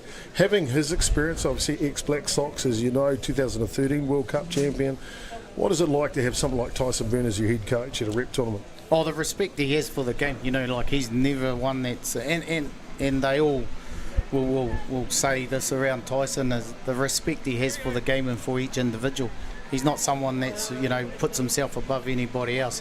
And all he's just trying to do, you know, is having our role models like the likes of Tyson lead the way, show the way, that if he's instilling those good habits with the younger generation, you know, not getting out, not being above themselves, staying within themselves, still showing their pukingatanga, their skills that they have. You know, we don't want to sort of tap that down or put it away. Let them be, but hey, be a bit humble. There's nothing wrong with being humble. Aye. Te whakaete. Aye. You know, so and it's good to see him out here sharing his knowledge, passing it on, calming them down when they need to calm them down, because obviously he's been through environments and he's been in situations too, so understanding the moment to be able to just take time and just kia tau. Kea koutou te poari etahi ngā rautaki o clinics ni. Hei āwhina i a rātou hia na te ako me pēhea te whakaako, like helping those who want to try coach and utilise those habits you were talking about. So a bit of tuakana taina scenario approaches comes into it, where you're using the likes of the older players or the older coaches that have been there before, because we've got a number of coaches in our country that have won gold medals, that, you know, been throughout. So using their knowledge and their skills to lean on, to go for support. You know, it doesn't matter what age you are or how good you are as a coach or as a person, you've got to be able to turn around and lean on someone to ask for advice. Am I doing the right thing? How's this? How did you do this? You know, those sorts of things. And that's all he's done this week. You know, Tyson's just sort of looked at himself, come and ask questions of people around the ballpark. And there's a number of past players here and coaches, and he's just going up, so what do you reckon, or how do you think I could have done this better, or what do you expect? And that's all you're trying to do. You're just trying to make yourself better with... You know, he's still got love for the game. You know, he still wants to be a part of it. So it takes you into it. You know, coaching's like teaching, mate. You know, there's not the same day is the same. Right. Well, no right way either. Yeah, no, Top of the fourth innings done here. Wellington can't pick up a run, so the score is still 3 runs apiece here as we go into the bottom of the fourth innings. We've had in the booth with us for about an innings or so here Bevan Martini, the Softball New Zealand High Performance General Manager. I know your time is precious, Bevan, and apparently you've got an MC, do the stats and everything else this week too, yeah? Aye, Te nui, ne? He nui nā potai, ne? Ai, engari koe ra te ao te Māori, ne? Kei a koe ngā haipapa katoa. I want to thank you for your time, mate. Anything else you'd like to add? No, I just like to thank everyone, wish everyone a happy new year and stay safe. And obviously we'll see you around the tracks, but for any inspiring players or coaches, you know, if you see me around, just come up. Or, you know, or any of the past White Sox or Black Sox players, current and future, just pop up and ask questions. You know, there's no wrong answer. And once again, if you don't ask, you won't know. There you go. If you don't ask, you won't know. Just tap on the shoulder of Bevan Martini, the Softball New Zealand General Manager for High Performance and might I add, Players Player from the 2004 World Cup. Kia ora ho. Tēnā koe. Tēnā koe, Tēnā. And as we continue here, bottom of the fourth innings, Devon Cox up the bat now for Hutt Valley. One away here as Noah Crigan goes out. Ka vai no reira ko hoki mai. Te ahua nei, ko ki mai rātou, ko te miere tērā. No reira ko tahi te miere, ko tahi te pōro. Nei mai hoki mai, ka aro mātou ki te kēmuhi nei, kaua ki ngā kōrero. Slow roller here developing, and third base has got to be good. And the pressure of the pace of Cox down to first base here, and it looked like it might be a foul ball, and it is indeed. Right. He'll come back and reset. Toru ki te toru, he tatarawa tēnei kemu. Tatarawa. You can see right here, he pulls it down the line. Just picks it up. Just picks it up in foul territory. He does the third baseman McFarlane, so he will get another shot at it. Te tere hoki o ngā kaiwa wau hoki. Te tangohia, te tiro ki ngā mea. Nā te mea kare kore ka pukuriri ngā tangata ki te taha. Ina ka kore whai ture. You're dead right, Te Moana. Michael Lee behind the desk reminds me of Superman going into a telephone box to get change. They're so quick out there to pull the mask off to get in a perfect position to make the call. And there we go, relief pitcher James McCartney with a drop ball that just peels off and picks up the out here. So 2 away here in the bottom of the fourth innings. You can see Jackson Baldwin on deck waiting for his opportunity as Tai Kaha Cope will step up to the batter's box. Tai kaha, kia kaha. Yeah. Kare iti whakaiti to ingoa. Ngā kaunui ana ki ngā ingoa Māori. Ka pai. Cope is up for it. It's been good today. Picked up a walk back in the second innings to get on bag. Then came home on the 2-run blast from George McCarroll. Tata e poro. Kia whakaro, he pai ake kia rātou te tākoro i te ua. Do you think they prefer in the rain and in wind since they're from windy valleys? Well, I spend half my time down there, so I'm not going to throw them under the bus, to be fair. But sometimes, I got to say, you can't beat Wellington on a beautiful day. It's just a question of how many of them there are. That's a beautiful place. I love Wellington and Hutt Valley. Fantastic, just as well as Tamaki Makaurau. You mean just as little as Tamaki Makaurau, ne? Kei konei koe noho ana loyalty ki tō rohe. I'm from Matakaha Nunu, to be fair, so... Ka tika. James McCartney works here. Come in relief for the starting pitcher, Jaden Harris. And immediately dispatched by George McCarroll in the third innings for a 2-run home run. Apologies, that was East Hope that was on board with McCarroll's home run in the third. Ooh. Not Cope. Tuarima. Ko tai kaha tonu. Hitters count now for the catcher from Hutt Valley. 3 balls and 1 strike. Ooh. This one's down the edge. He miere, kua puta mai rata I nei ka whakawhiti atu. Kia whai wā te whanganui a tāra. Ki te whakatu atu kia te awakairangi ko ai rata I tēnei hei te timatanga o te mahinga tuawha. The 2025 Under-19 Boys Grand Final's a good one. We're all locked up, 3 apiece. Top of the 5th coming up next.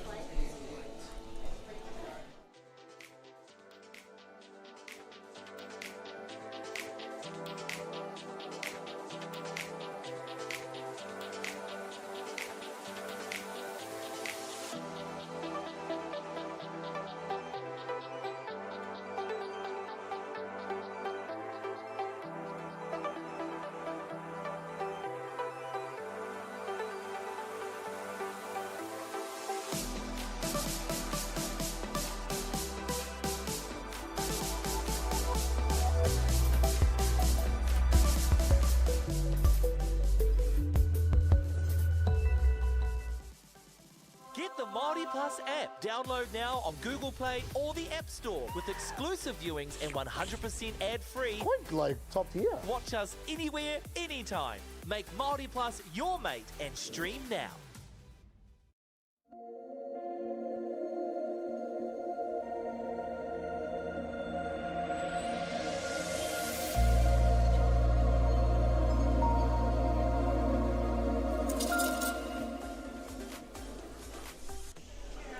Well, welcome back, ladies and gentlemen, to the grand final here between Wellington and Hutt Valley of the U19 Boys National Championship. I'm Jason Goobies, aka Chopper, and joining us in the booth the whole way through this one, my te reo kaiako colour specialist, Te Moana Maika.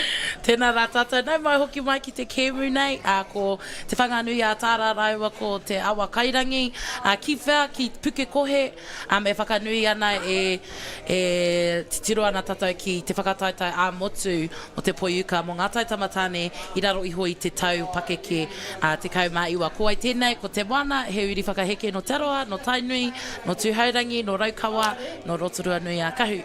Tēnā rā tātou katoa. Wellington will send up Tani Landon Lane's younger brother Ki Haroa Landon Lane, and top the shop Ollie Smith 1-2-3 here in the fifth innings. Ground ball skips off a glove, tries to regather. Hey, ko tai haumaru asia. Bang bang play at first base, as you'll see here in the replay. I reira ia I mua atu I te poro. Made it before the ball. He sure did indeed. Tōna tere, ka pai koutou te whanganui a tāra. Tani Landon Lane lays the table for his younger brother Ki Haroa now. Kei reira, kei kataia te kite I nei tamariki piwari. Kia ora. Kei konei te whānau, ngā whānau katoa ki te whakarui I tēnei. Kai papa no reira, ka tika me mihi atu ki a rātou, e noho ana I raro I a tamanui te rā, e whiti mai ana. I tēnei rā, ki konei, I puke kohe. It's fantastic to have the families come and enjoy this great game of softball. Softball is a family sport, and all the tamariki, whether they be older or younger, are welcome. All right. This one pops up, and he'll make the catch. And Landon Lane will retreat back to first base. So one away here in the top of the fifth innings. Whai atu nei ko te kauma toru, Ollie Smith.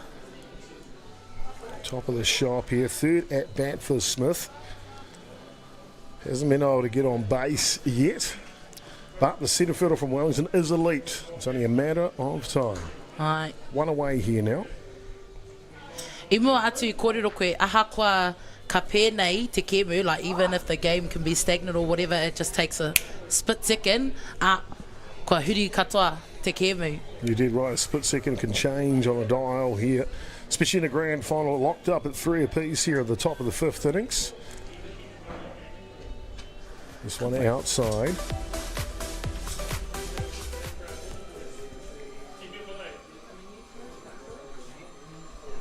He pai te kite, te ahua nei he tau katoa ngā tāne.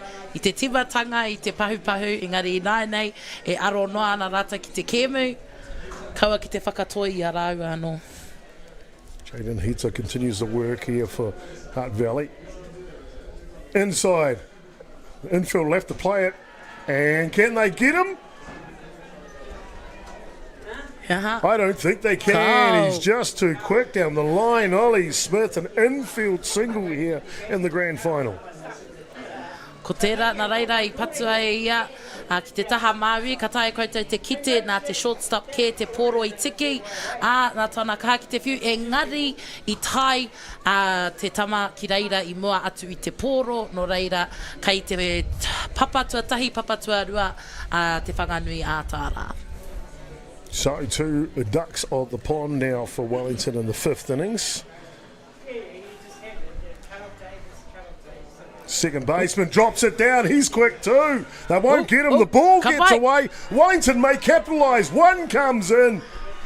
2 comes in and Wellington grab the lead in the grand final, 5 runs to 3. Ka vai no reira, nā te kaha o tana whiu I puta atu te poro no reira I āhei ngā tama e rua.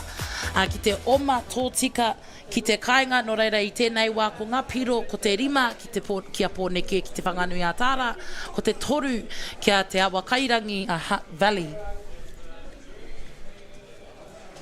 Aaron Colin, super quick. Rātai katoa. Kare kore ka whakapiki ake te wairua I nei, nā tērā hokinga mai I te kāinga. Here's the replay. He right here drops it down. The third baseman gets there, but no chance to get him. The throw just gets away, and that's all the invite needs for Wellington to convert the 2 base runners on base. Look at the head coach from Wellington waving around the big swinging arm to bring them in. Whakanui ana ia.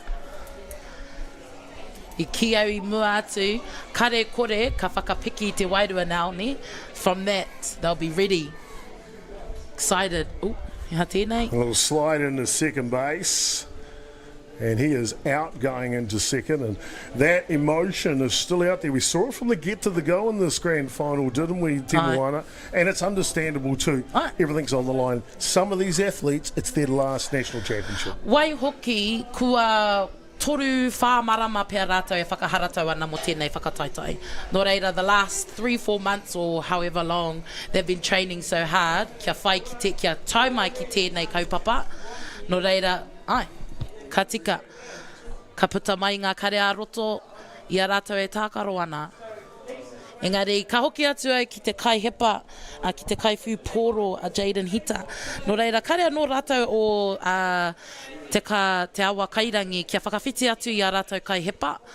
No reira, he pai te ki te waihoki I ana pūkenga, I ana wheako I aia e kaha whiu tonu ana I te poro. Ina kare koe I te tākaro I tēnei kēmu, kare koe I te mōhio I te taumahatanga o tēnei momo mahi o te whiu I te poro, nā te tere hoki, nā te kaha hoki o tō tinana, ka mamai haere te tinana katoa. Kawa ko ngā ringa anake ko te tinana, ko ngā waiwai, ko te hinengaro, ko te wairua, no reira I aia e kaha whiua tonu ana I te poro I tēnei whakataitai e mihi kau atu ana kia Jaden Hita. So the emotion is running high here in the grand final. In the top of the 5th innings, 2 runs down here. As we see Wellington trying to capitalise on the change of the innings. So Wellington now out.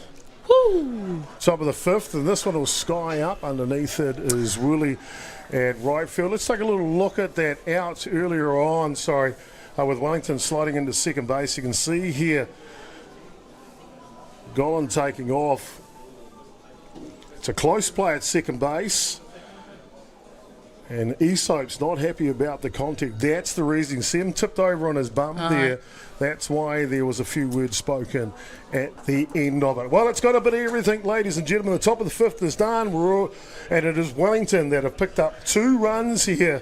5 runs to 3 in the grand final. More action, more intensity. Kia mau te wehi. Back soon.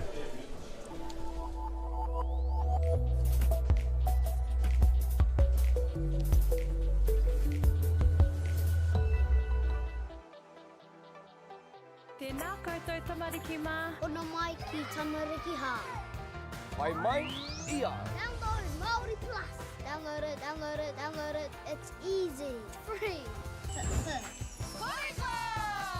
Kakavana. Tanuchu.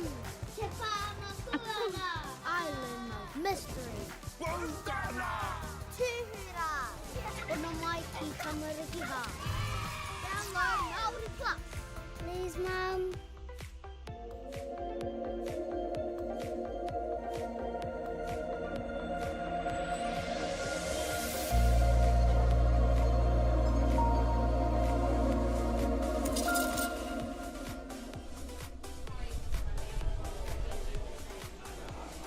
Well, welcome back, ladies and gentlemen, into the bottom of the 5th innings here.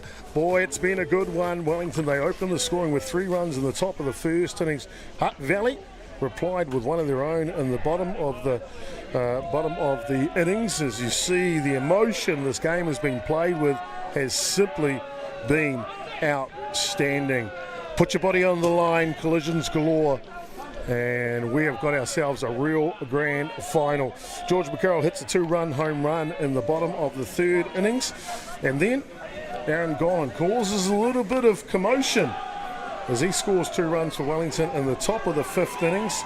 There are Hutt Valley to try and answer right back here, as they do off the bat of Jackson Baldwin. A stand-up triple to get underway here in the bottom of the 5th.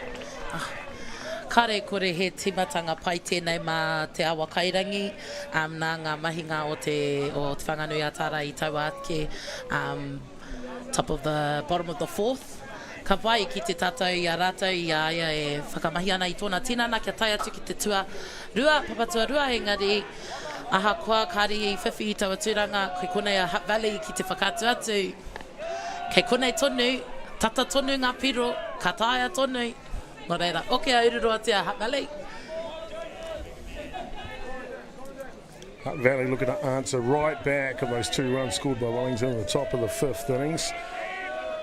And the young man who got tipped over at second base, Keenan Easthope, now with a chance to answer his own way with the bat. Ka vai nō reira, ko te kai epa ki konei I tēnei wā, ko James McCartney. Ko whakatu mai ia I ona pūkenga I tēnei wā. McCartney's been in relief pitching here since the 3rd innings for Wellington. So on his 3rd innings of work now as he works his way into the 5th. Outside of that 2-run shot from George McCarroll as he was trying to get his legs underneath the desk. He's been really good since, hasn't he? Rātou katoa, e tino me tika, mihi ana ki a rātou. Hara I te mea he mea māma te tākoro I tēnei kēmu. Ko whārā I nai nei, torura, 3 days tournament? Yeah, 4. This is the days, 4th day. The 4th day, you know, e whāngā rā e nei tama e tākoro ana I a rā toru ki te whā kēmu. Like, man, take my hat off. Simply outstanding. So Easthope will step back in. Sacrifice bunt and a walk to his name so far in the grand final. This one is inside on the edge of the strike zone. It's a beauty from McCartney for the first out. Nō reira kotahi te putunga ki wahoi nana I naka ki te koutou. I neke ia I tōna tinana mi te whakaro pea ka ki atu te kaiwawao he pōro kia āhei ia te hiko engari ka hore. I reira ke, I wainganui te preti, nō reira, kotahi kia puta, kua puta atu, e rua he toi ana. Danger man up to bat now. George McCarroll. Hutt Valley have scored 3 runs today, all off the bat of McCarroll. A single to centre in the 1st innings and a 2-run shot in the 3rd innings. As he pulls this one down the line, the 3rd baseman checks the runner and the throw is good for the 2nd out. Paruhi ana taua whiu I tēnei wā, ka pai mai te kokona Māori, mai tō tātou nei papa tuatoru, ki te papa tuatahi, e rua kua puta I nai, ko tai kei te toi, kei konei te whanganui, ātāra I te iwi. Manahi McFarlane, the 3rd baseman for Wellington, has been outstanding defensively today. He hia no nā kia toa ni. He probably wants to win. They've done so well in this tournament. Why end here? So many players are stepping up to the mark here in the grand final. Tyrone Robinson now the right fielder. Nō reira, tatari ana, ko te kaumā toru no ko Tyrone Robinson, te kaipatu I tēnei wā, batter up. Right. Kia rite mai te whānau.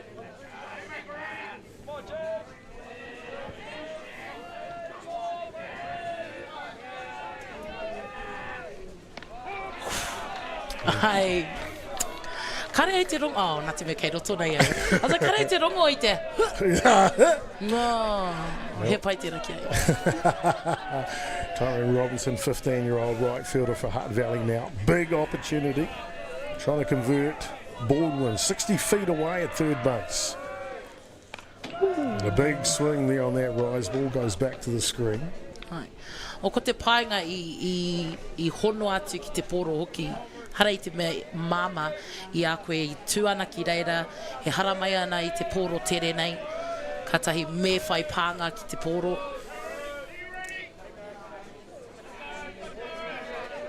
Set now. There's one punch. And the second baseman can't get a hold of it. And Robinson will get on board, but more importantly, Hutt Valley convert the run of Baldwin at third base, 5 runs to 4. Ka pai. No reira ne ka kite i nae nei, ko tāna kaha ki te patu i te pōro, ka puta atu ki te taha matau. Kāre i hopu ki nei i te pōro, no reira i tai haumaru mai te tama i te papatua toru. Kei te papatua tahi tonu, te tahi o ngā kaitākaro. That one was in the glove and out of a young Aaron Golan, the second baseman, just couldn't squeeze it. So Hutt Valley do grab a run here. 5 runs to 4. The scoreboard will get updated at some stage for you. A lot happening here in the grand final, that's for sure, as Angus Little steps into work. He teitei tawa pōro.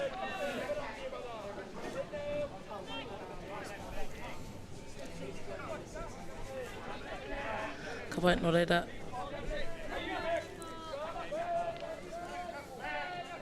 Little, ready.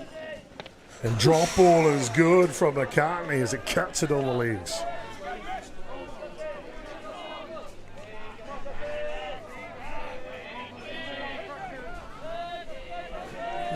Tahi. Ka pai. Anei a McCartney. Whakarite ana. He pōro anō tēnei.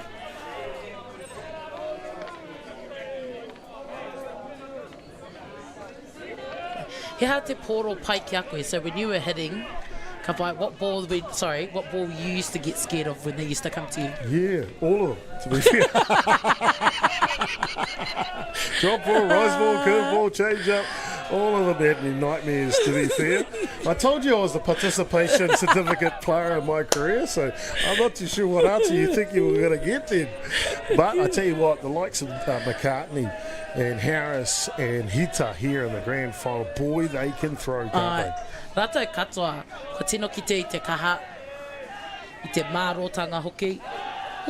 This one down low, and Little's patient as he gets the walk and heads down to first base. So 2 ducks on the pond here.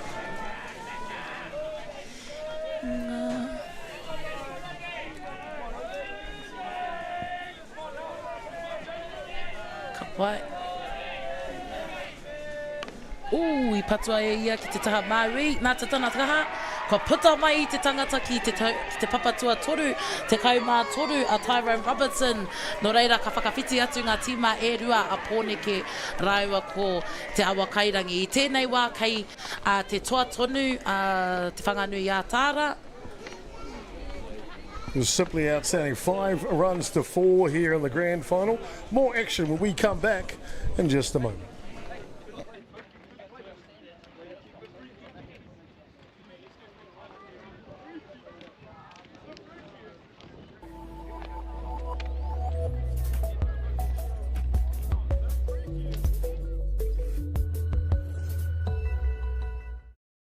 Dan Carter knew the power of winning. Your instincts tell you this guy's different. The flip side of that was the intense pressure. I'd go back to my hotel room and I'd be broken. Dan Carter, a perfect 10. Ki whakaata Māori, me Māori Plus. We're going to have Māori getting ownership rights recognised in the takutai moana. So they created legislation, foreshore and CBD. How can you allow this to happen in the 21st century? What it is the same old faces, the Ken Mears, the Harawira families, the haters and wreckers. It's about time we started looking to a new future. What he can do it for.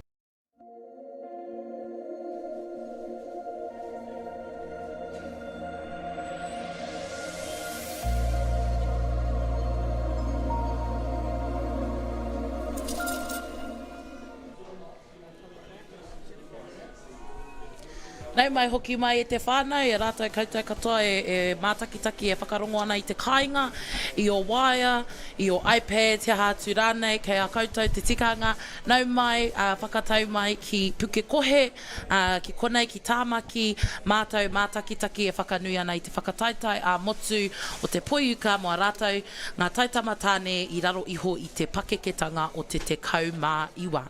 Under 19s men's boys, nationals here in Pukekohe, Tāmaki Makaurau, Auckland. Ka pai ina kāre anō koe kia titiro, kia kite, ko te whanganui a tāra raua ko te awa kairangi, e rima ki te whā i tēnei wā, engari te nui o te pai o tēnei kēmu i tēnei rā i te iwi. Got a fantastic game growing in the grand final here. Top of the sixth innings, Wellington will send up Nino Mason, Luke Pearson, McGruin, and James Morrison. 1, 2, 3 here as they hold a 1-run lead in the grand final, looking to secure the national title for 2025. Been great to have you along for it. Hope you enjoyed the grand final so far, ladies and gentlemen. Jaden Hitter tries to deal the outside edge. They got underway with Wellington at the top of the first innings, scored 3 runs on the back of Mason, Keary and Nino Mason's 2-run home run blast. And then Hutt Valley replied with 1 in the bottom of the innings from George McCarroll. Then 2 runs from George McCarroll in the bottom of the third innings before Wellington fired up the Stoke again. They scored 2 in the top of the 5th innings. Wellington have just replied for 1 of their own. That gives us the 5 runs to 4 at this point. We've got ourselves a real deal grand final here. Ai, anei Nino Masters, kei muri, kei te aroaro. O Nino Mason, aroha. Atu ki aia, ki tōna whānau hoki. Anei, ko whai wā ia, kia hikoe atu. Kua puta atu ia i te kēmu. I nei, nā te kaha, nā te tere hoki o ngā pōro. Outs. Miere. Strikes. Jaden Hitter has been good today. All 3 pitches. Hutt Valley's 1 and Wellington's 2. They've really done well today in the grand final. You can see them wanting to keep the momentum going here as the designated player Luke Pearson Gruen steps in to go to work. First pitch is fouled back to the screen. Look at that. See the young lady behind the home run fixing it. Tōna wai mari e he taiapa I reira ne. We'll try to have a look at that one more time because that ball is coming so fast, isn't it? Look at this. Watch out! E ko te mea hata kehi ne, ka titiro i ana, kei reira ke te taiapa. No reira, ka kore te pōro e pāti aia. Engare, ko ngā what is a human instinct, it even sure if you think indeed. something. Yeah. Yeah, they've got that big screen in front of me, but boy, that's coming quick. Back to the action here now. Hard hit ball from McGruin, trying to go large. And off the base of the fence as he'll round first base. It's a stand-up double for the designated player. Full of applause, Luke Pearson. Ka wai, no reira ina ka kite koutou, I wepu ai a te pōro ki te taha matau. Tainu atu ki te taiapa kei wahora, ni? Kei muri rawara, no reira kei te papatua rua ia I tēnei wā. I mentioned at the top of the shop, watch out for Luke Pearson Gruen. He is dangerous, and there, look at that. Outside goes with it and just punches it the other way. Aye. Wellington, of course, late in the match, looking for those insurance runs now. Oh, he whai ngā wā, he wā hei hui, kōrero. Looks like Wellington have sent a pinch runner out and send shirt number 3 there. Van Hillock will run for Pearson McGruin after his double. 1 away here in the top of the 6th innings of the grand final here from Franklin Softball Association's Colin Lawrie Fields in Pukekohe. Ka wai, no reira, ko hoki mai te awa kairangi ki te papa I nei. Kia rite mai, ta tata nei kai patu ko James Morrison. Back to the action here now. And hard hit ball from Morrison, got a chance! Morrison going large! James James Morrison takes the first pitch from McCartney he sees and dispatches it over left field. Ka vai, no reira, ko whatua e ia te poro ki mua atu o ki waho atu i te taiapa. No reira, titiro ki a rātou. Titiro ki a rātou o te whanganui a tāra e whakanui ana i tēnei, nā te mea he moihotanga nā rātou. Nei te wā kia tino puta ki mua i a te awa kairangi. Nā tēnei ka whakapiki te wairua, ka whakapiki te koa, whakapiki te koa hoki kia mahi anō. Ko tahi anō ngā tawira kia po, ngā tama kia puta mai, engari, boom, ki runga. Boom, ki runga. James Morrison puts a charge into it. It's a big one too for Wellington. A 2-run shot here in the top of the 6th innings. Moves the scoreline 7 runs to 4. Wau ana koe e James Morrison. What a blast from Wellington. Offensively looking strong. That'll pose a pitching change from the head coach from Hutt Valley. And we'll be back with that pitching change brought to you by Beyond the Dugout Broadcasting.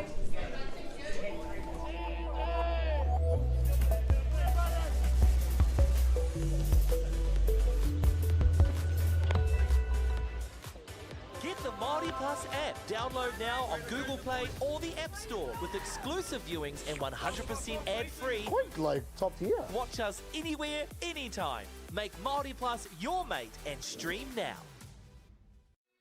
All the big schools are here. Tino uaua ki te rapu kai tākoro nā te iti o te kura. Ka whakawhiti koe mai I tō tinana ki tō ngākau.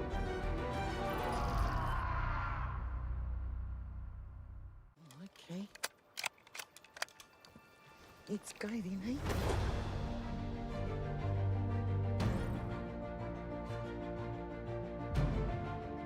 You want a chess champion? The dark horse? Deep down, that's all we want. Just freedom. You sucker. You better watch out, you fool. Often think of my cousin. She didn't have anyone. She had us. You're pretty beautiful. Same.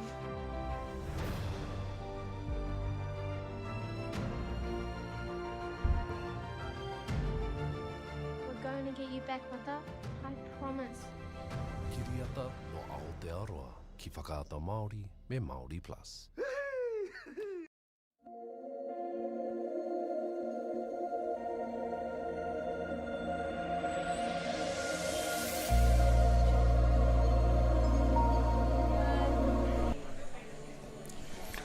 Well, kaboom, says James Morrison as he flexes his 22 at home plate when he comes home. A big blast for Wellington here in the top of the 6th innings. 7 runs to 4.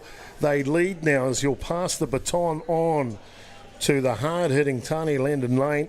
Tyron Rollinson, the replacement pitcher for Hutt Valley, comes in with a 3-game record, 2-0, 2 wins, no losses. He's faced 44 batters so far from the 10.1 innings of work, 11 strikeouts, 2 walks, 9 runs, only 7 of them earned from the 11 hits that he's given up. As we see the strikeout of Landon Lane and gives him a 4.74 ERA. Ka pai, no reira, ko hoki mai tātou I nānei, nei mai hoki mai, kia rātou mai e tūhono mai ana ki tēnei whakātiranga o te poiuka, I tēnei rā. No reira, ka katagi anō te awa kairangi e whakawhiti atu I a rātou kai epa, I tēnei wā, no reira he kai epa hau, e ai kia chopper, ko kōrero kētia e ia. No tōna kaha, kua puta mai kētia, kua puta kētia mai, tētahi o ngā kai tākoro. No reira, ka taia te kite I tōna rongonuitanga I tōna marotanga hoki, tōna kaha. For those keeping a score at home, Robinson was a starting right fielder for Hutt Valley. The designated player Angus Little will come in to play right field now as Robinson comes onto the hill. And that means Jaden Heater, of course, goes to the bench. Looks like a hit pitch there for young Kiharoa Landon Lane. So down to first base he goes. Ka pai, no reira, ka timata, kei reira, ka tatari, kia whakātu atu. Aaron Gone looking on. Remember, he caused all that karuckus back in the 5th innings. Ko hoki atu ki te tope I nainei, ki te tikaumatori ki a Ollie Smith. I nainei, ko ia, ka tū ki mua. ki te whakatau, ki te whakaatu atu ki a rātou, o ngā pukenga, kia piki ake i ngā piro hoki a te whanganui a Tara a Pōneke. Te kaha, te tere hoki o tērā, he miere i te whānau, engari, ki te kore koe mohio hea te miere, he miere ko te strike, ni? So, one strike, ko tahi te miere. Outstanding grand final here. Tyrone Robinson, 15 years of age in relief, pitching for Jaden Heta now for the Hutt Valley lads. And look at that rise ball. Not bad for a 15-year-old, eh? Nei tama ne, ka kaha prakatihi rātou i tēnei, kia ki te tere.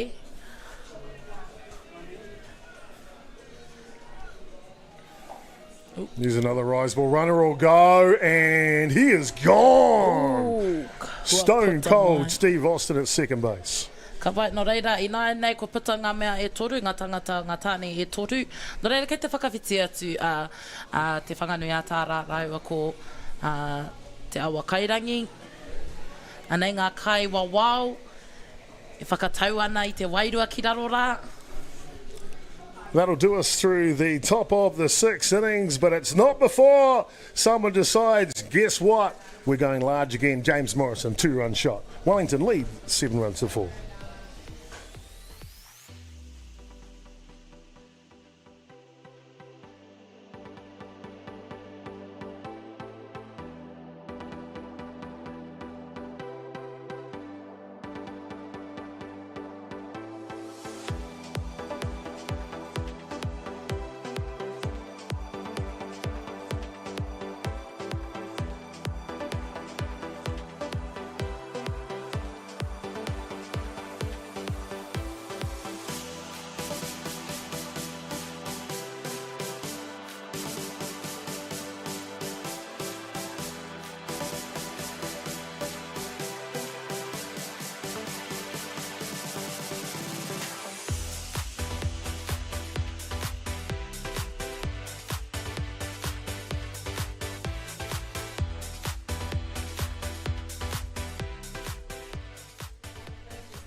Welcome, ladies and gentlemen, back to the bottom of the 6 innings here. Wellington just cashed in 2 runs in the top of the 6th innings. Hutt Valley, they'll look to reply, though. They'll send up in order for them 3 of their best, Noah Crigan, Devon Crocs and Taikaha Cope. 1, 2, 3 here.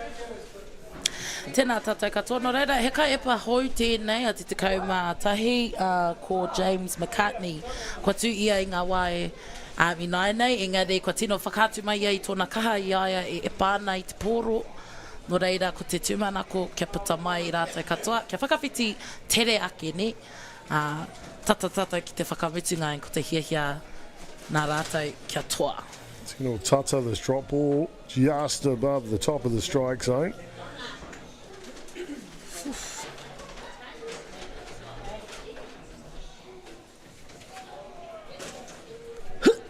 This one down Main Street.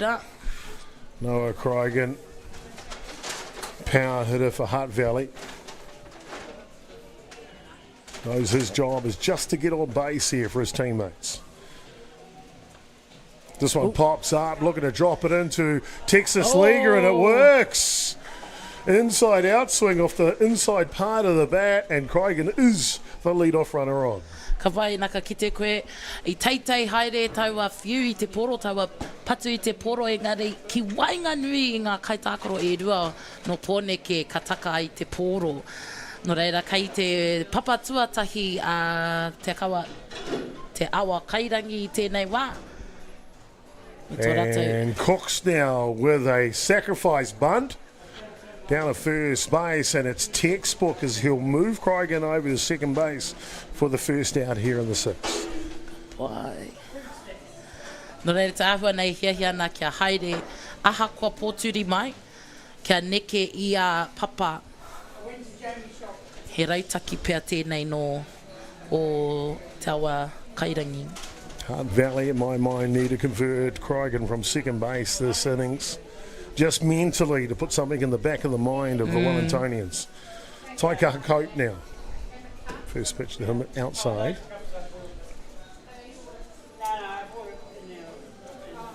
Te Moana, we're well into this game. What have you thought about the grand final for 2025 so far? O koe nei taku kemu tuatahi o taku whakataitai tuatahi, no reira tēnā koe I tō karanga mai ki au. Got him! And they got him at third base. A bang play as they try to bunt. Krogan sees the loose ball spinning and throwing for the tag to be right on time. Ka vai, no reira I pātu. Nā te tere o te kai o tā tātou nei kai hopu ne. Nā te tere o tōna haerenga o tōna whiu ki te papatua toru ka puta mai I Tawatāne. Inai ki te koutou ko te hiahia Hutt Valley kia āta neke I aia ki ia papa no reira anei. Mason Carey, maybe one of his biggest outs in his representative career. The catcher for Wellington. This one pops up and that'll go safely into the hands of the outfielder Nino Mason, which looked threatening from Hutt Valley. Wellington have diffused it. Top of the 7th, insurance time coming up next.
Nau mai hoki mai e te whānau e te iwi whānui ki tēnei whakāturanga o te whakataitai ā-motu mō ngā taitama tāne o te poiuka ki raro iho pakeke nei o te kaumā iwa Under 19s Boys Finals Nationals for softball. Sure is indeed, live from Pukekohe here, the 2025 edition.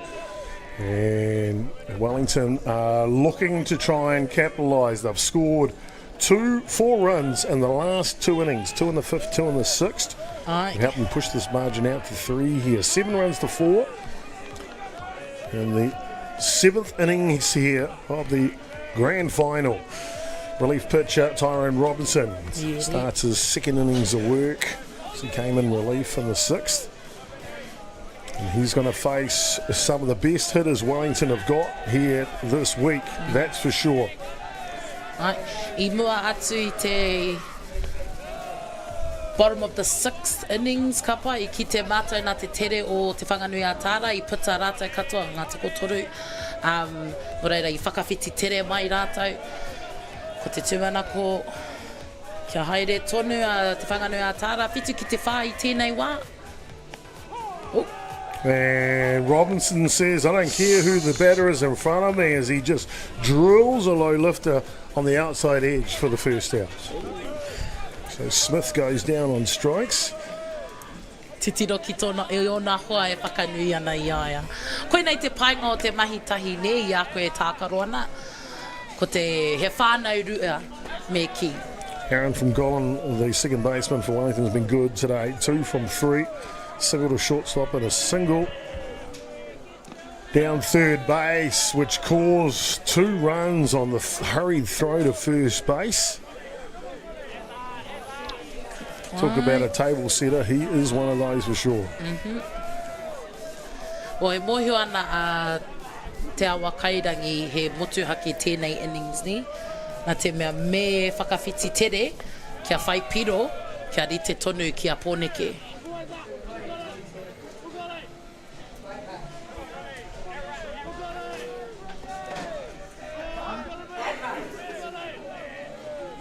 Colin settles again. Robinson outside set from Cope. Spins down low. You talked about it earlier, Te Moana, about how this game can just change in a flick. Aye. And since you flicked your fingers, there have been 5 runs scored, 4 by Wellington and 1 by Hutt Valley. So anything can happen only with 3 runs between these two teams. Ai. Kua ki te tēnei. No reira, e hara I te mea kare ngā tāngi ke raro nei o e tākoro nei, kare rātou I te whakatui tā rātou kaha, engari me whakatu ake rātou nei.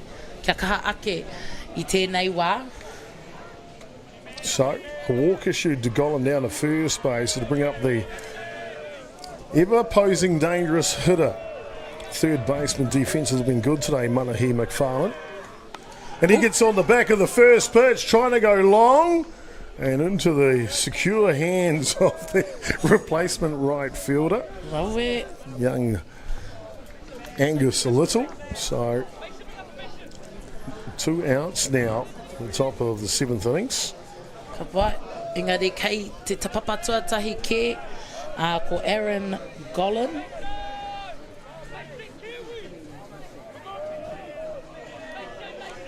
Nei, kia rite mai.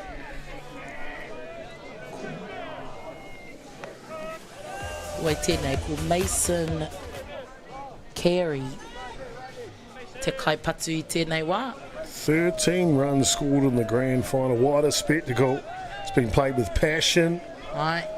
It's been played with finesse. It's been played with power. 3 home runs. Me te kotahitanga hoki, like playing together as a team.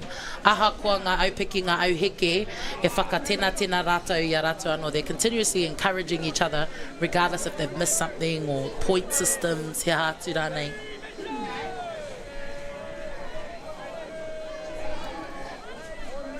Starting catch has been good today.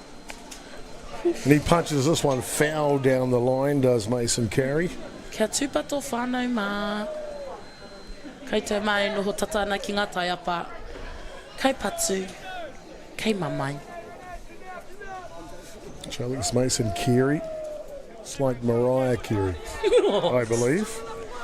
You're the singer out of the two of us, so let's just set that one straight. Tauri ake nei, he tāne tēnei, he wahine a Mariah Carey. E whakatauri te ana koe I a raiwa. I just want to get his name right. Robinson sets again. This one's in the middle of the zone, going down the line. It'll just drop foul down the right side. Gone off to the races. Kei te hoki atu ia, you know, nei. Ka whai rua ki te tahi I nei.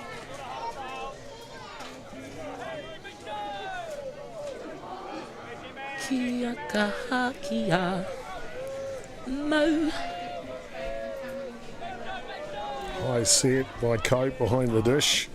There's that rise ball, it is high. Tata ki te tinana hoki ne. Right, very Kare close. kore ka mamai hoki. Have you ever been hit by a pitcher? No, because I could never catch them anyway or hit them, so I never get hit. That was the only thing I was good at, dodging out of the way. That's my one claim to fame, dodge out of the way of the pitch. Hutt hit ball. This is through. Colin is around the third base here, and Wellington are laying the table for the big guys coming up. Nino Mason back in the beginning of the match with a 2-run home run in the first innings is up next. No reira, ki te ipatua ia te poro ki te taha Maui. I nā reira, kei reira ke a te kaumatahi a Logan Paul Woolley. Nāna I kohi ai te poro kia whiua atu ki te tuatoru. Engari I tai haumaru ke atu nā tamaki o rātou papa. No reira, anei a Nino Mason. Whakātua ana I tōna kaha. This one off the end of the bat. It's a squibbler, but it'll go straight to first base and take the third out. So Wellington will rest their offensive innings here in the 7th innings. They lead by 3. Will that be enough to win the national championship? We'll find out koe nei te pātai nui ne. when we come back.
Nau mai, hoki mai e te whānau e te iwi whānui a ki tēnei whakātiranga whakamutunga mo te kēmu poiuka. Anei, kei puke ko he tātou e whakanui ana i ngā taitama tāne i raro i te pakeke o te kaumā iwa ki ngā whakataitai a motu. Ka pai Under 19s Boys Softball Nationals i tēnei rā ki whea ki puke ko he ki tāma ki makaurau. Anei a tamanui te rā e whiti pai mai ana i tēnei rā kia haumaru ake mā ngā tama katoa. Tēnā rā tātou katoa. And you can see straight away Hutt Valley's intention. As that one is caught on the fence. What a play. McFarlane at third base has simply been outstanding today for Wellington.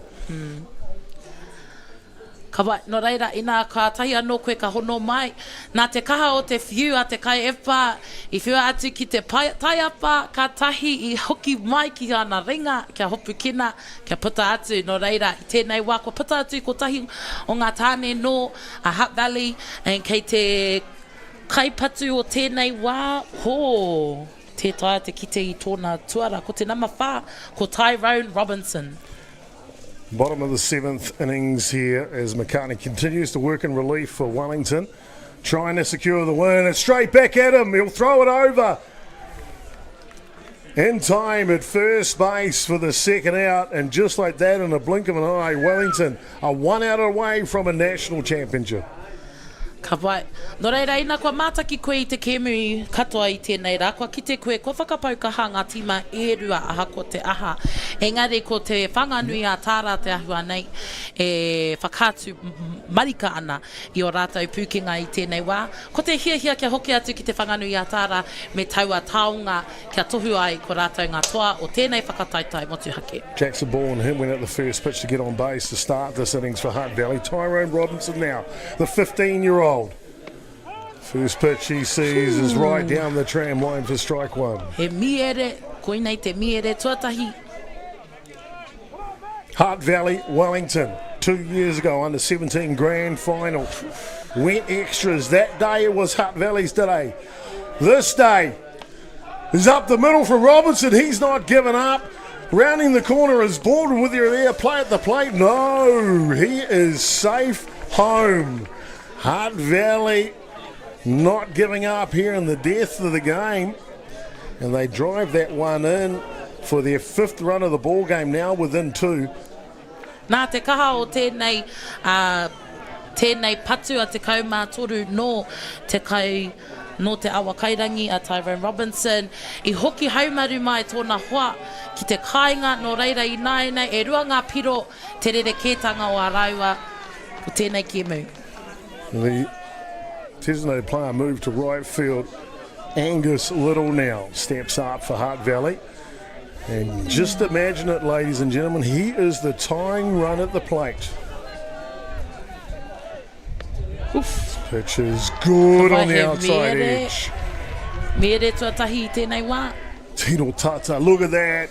Just got to clip the edge of the plate, and he does it perfectly, James McCartney. Ka pai. Kia kaha. Kia maya. Kia manawanui.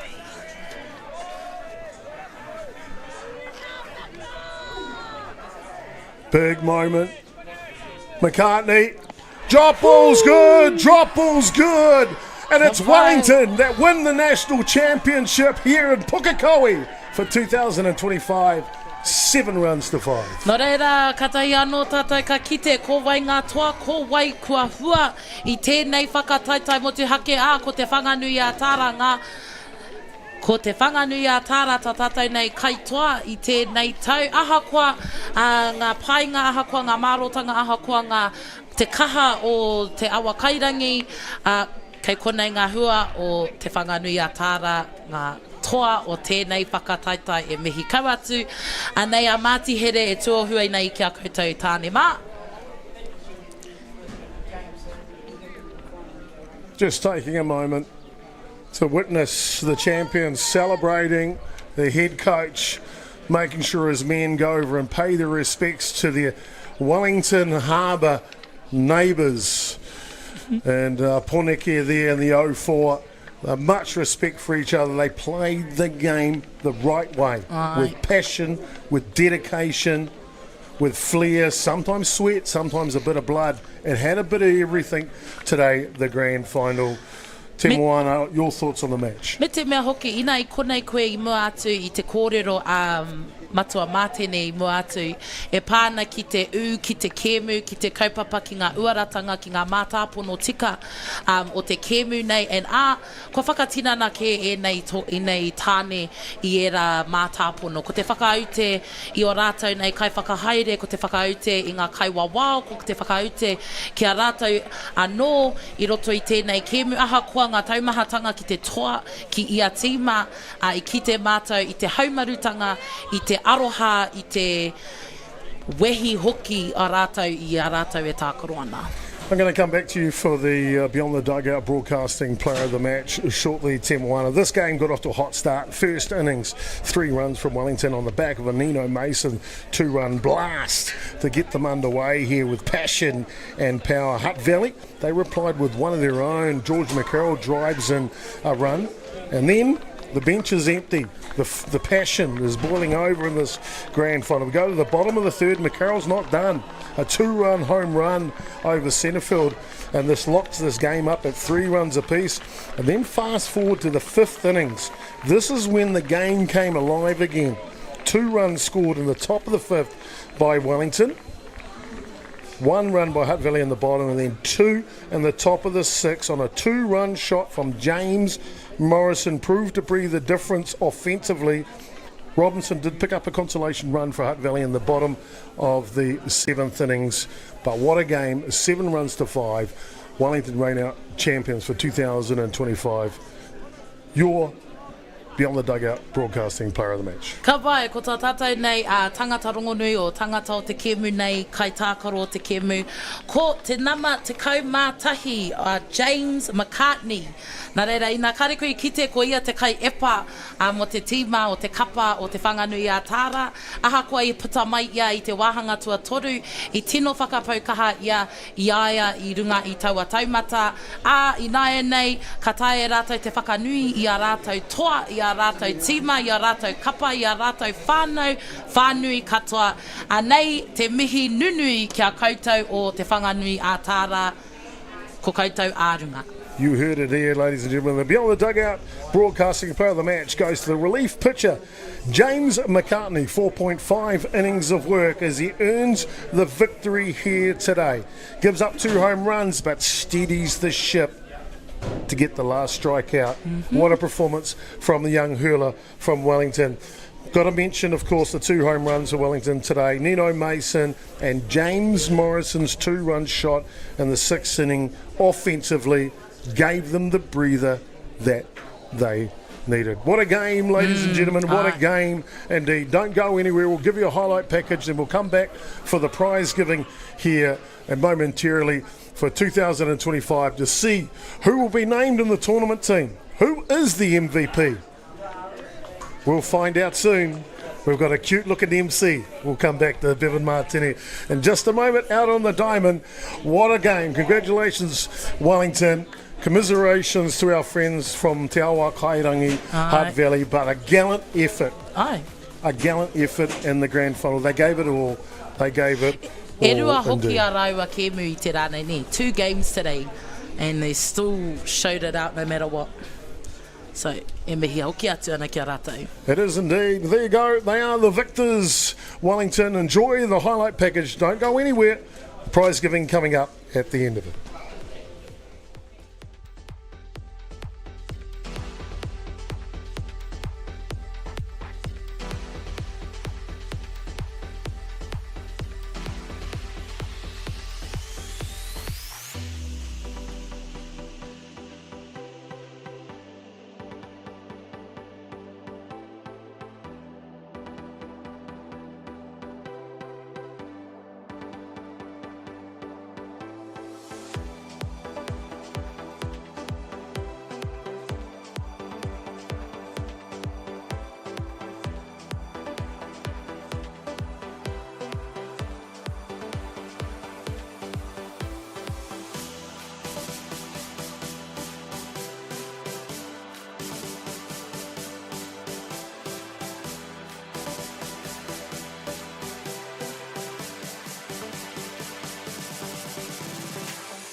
Jono, can you hear me all right? Or up?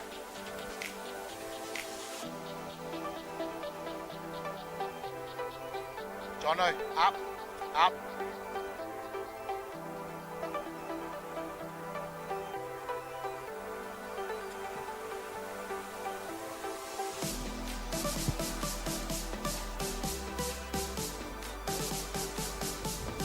Hello.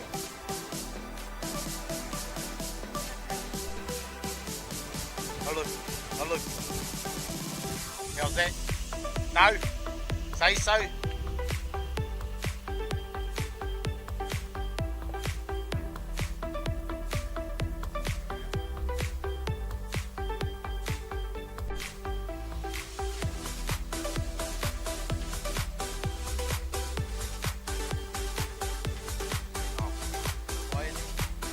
Hello.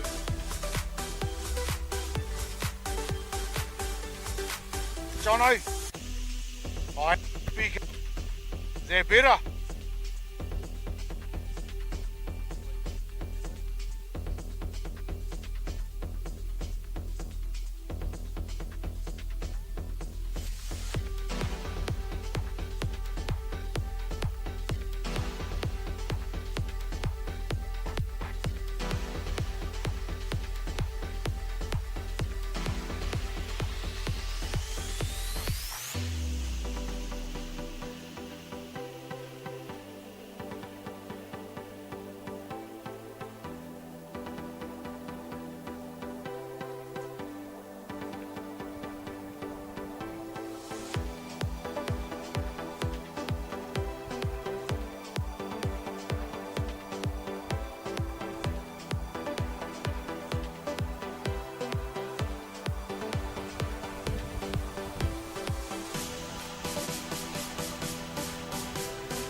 Welcome back, ladies and gentlemen, here as we are getting ready for the official prize giving. It'll be Bevan Martini, the High Performance Softball New Zealand General Manager, will get us on the way for the prize giving. Simply outstanding. Of course, we saw a great grand final between these two great provinces, Hutt Valley and Wellington. A recap from the grand final was Wellington scored 3 in the first, Hutt Valley scored 1 in the first, 2 in the third, before it was Wellington picking up 2 in the 5th and 6th for Hutt Valley's 1 in the 5th and the 7th to give us that final score for 2025. 7 runs to 5. National Championship going to Wellington. Media, just before he starts, I know you mentioned already a bit about the game, but how good? Oh, te pai Sorry, hoki. Team 1, apologies. Mere, ko toki tuakana tērā. Yeah, te pai hoki o te kēmu i te rānei, ngā kēmu e rua i te rānei, engari ko tēnei kēmu I motu hake ake nā te mea AI, you know, e rite ana ngā kore, tautoko ana ngā kōrero. Here we go, ladies and gentlemen. The prize giving for the 19 boys. I just want to acknowledge and introduce our people that are up the front here today. So we have our board member, Softball New Zealand board member, Shah Poaka, tournament organiser, who's done an outstanding job from Franklin here, is Pam Binky. Tournament selectors, Graham Hilton. Welcome back to softball after so many years. Graham, good to see you. And Lawrence Joseph, known as LJ, he's done all the diamonds. Thank you so much.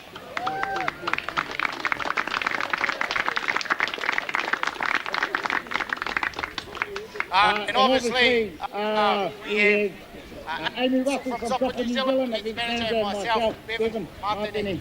Also, we'd like to acknowledge our chief umpire, Tony Kairona, and for outstanding work this week. The umpires, the Blues, without them unable to do it.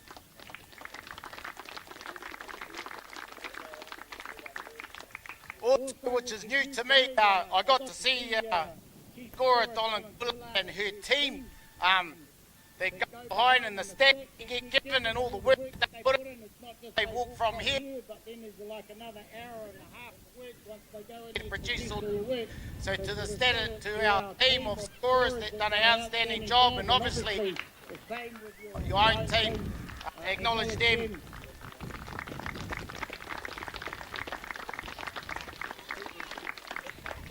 Also, statistician Bishop, who puts up all the stats, all of it, waiting for the last out to go in to come up with everything else. Outstanding effort, but also more importantly to the Frank whānau. Thank you so much for putting on an outstanding event for the under-19 boys this year.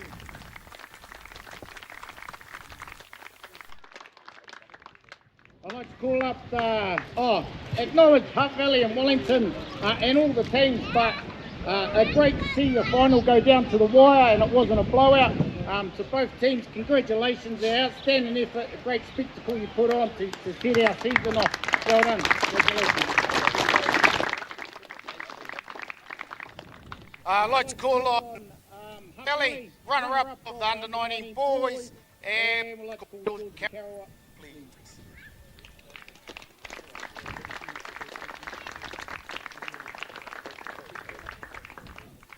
And I'd like to get the team up, please. We've got behind home plate there. Please, thank you very much. If there's whānau that want to come out and see the photo, hurry.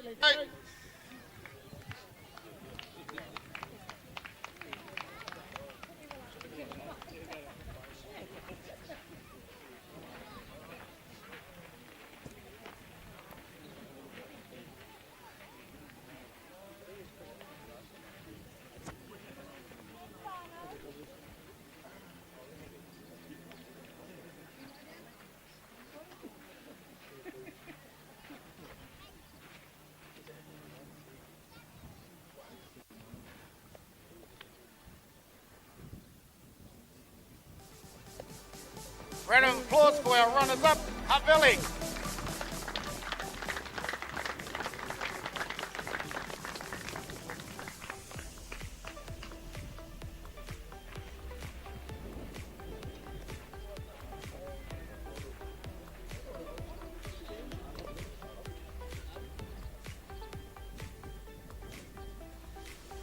I'd like to call on the winners of the under-19 boys 2024-25 season, Wellington, and their captain, Ollie Smith.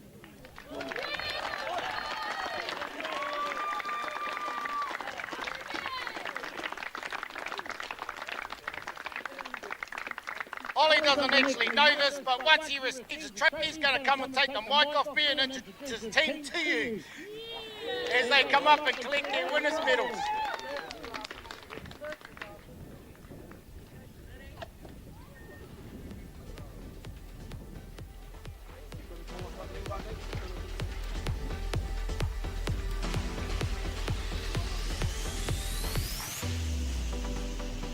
So first up, we got Aaron Golden.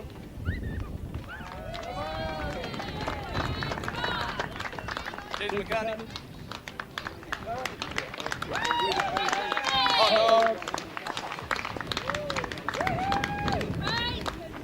Kiki Lenderling. Genuine Savalinga. Luke Pearson McGrew. Tanya Lenderling. Jaden Harris.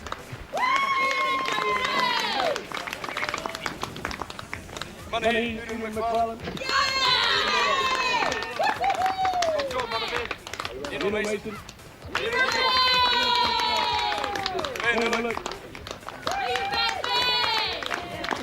Sweet Parker. James Morrison. Ricky Pearson. Heather Graham.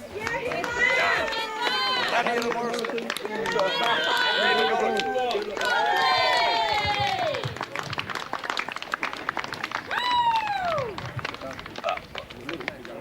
Thank you, Ollie. Outstanding achievement over the week at Wellington. Congratulations. 2024-2025 winners, Wellington.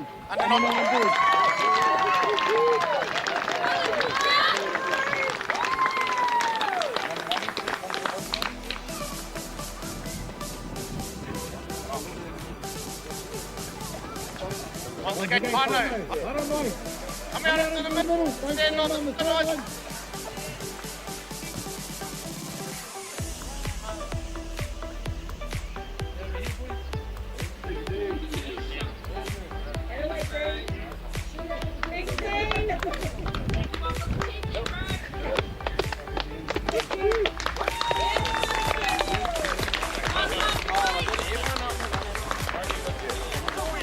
So we move into the individual awards, and obviously this goes down to the wire and it goes all the way to the last out that happens.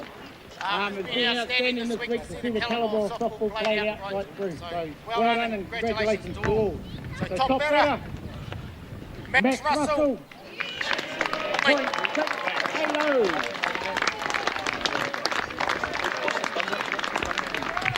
From Auckland, sorry.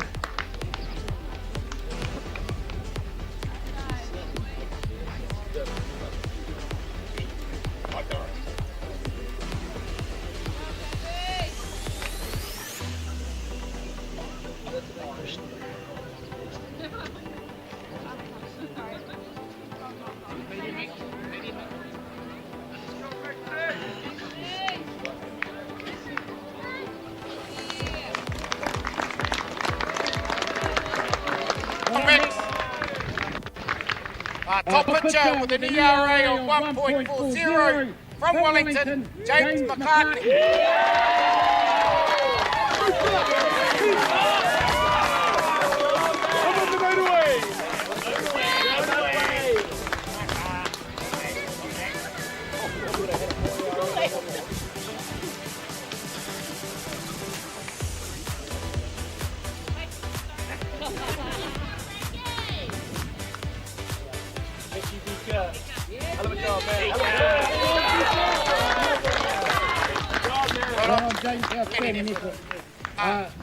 MVP of the tournament goes to Wellington, Aaron Colin.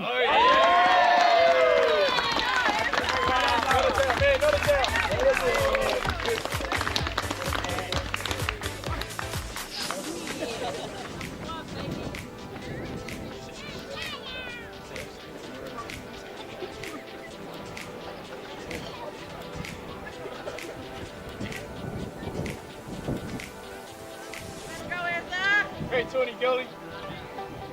John best man. Congratulations, Darren. Well done. I'd like to call on a tournament selectors. It's been quite good that I haven't had to do this. Been doing it for the last probably 8 years. Cousin Jared and Thomas. So it's been good to hand it over. And this year they selected the teams as Graham Hilton and Lawrence Joseph. I'd like to call them up.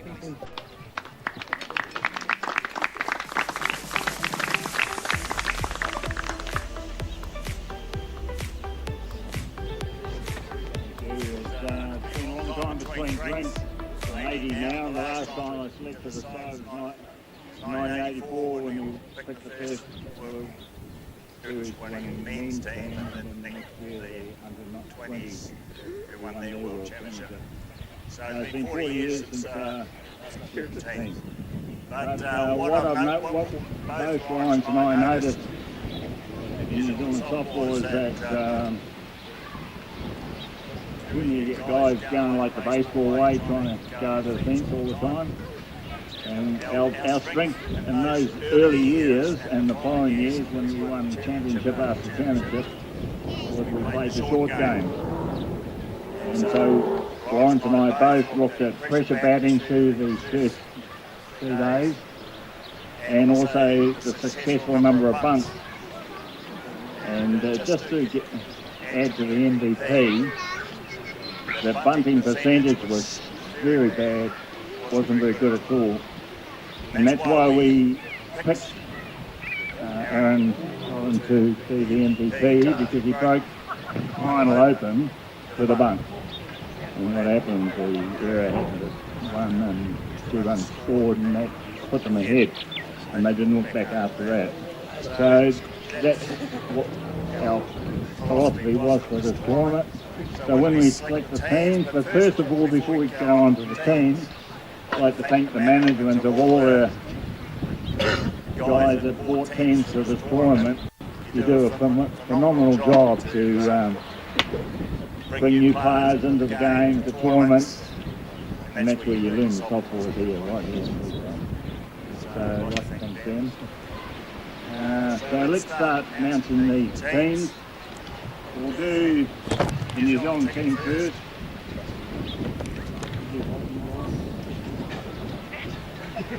And as we name them, this is the pitchers, 3 pitchers. James Heather from Hutt Valley. Forward.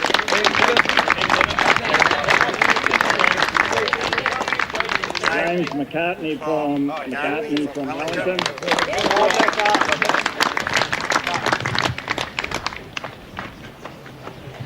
And Jaden Harris from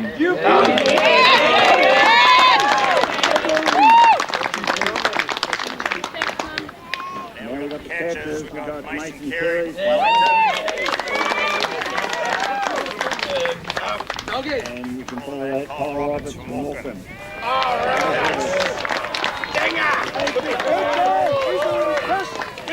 Careful! Steady on. Oh, Dinkers!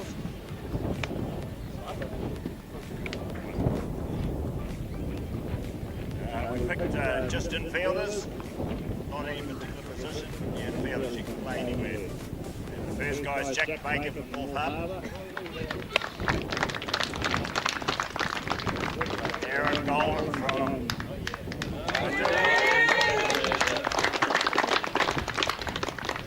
and we've got Manahi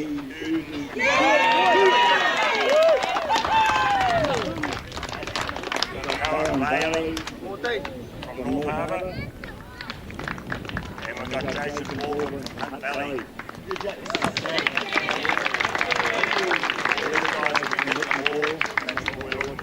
Guys who can move the ball.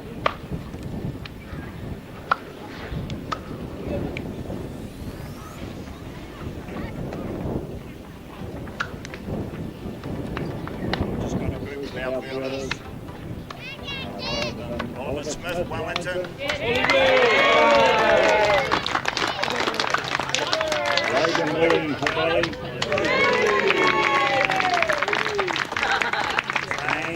Landon Lane.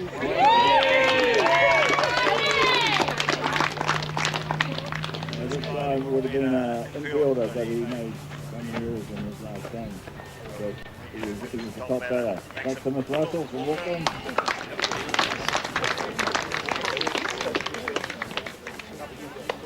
The outsider from Canterbury, Jaden Potts.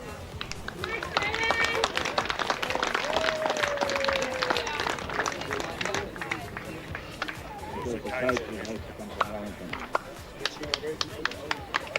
Good job, Gully! Good boy! Good bowler.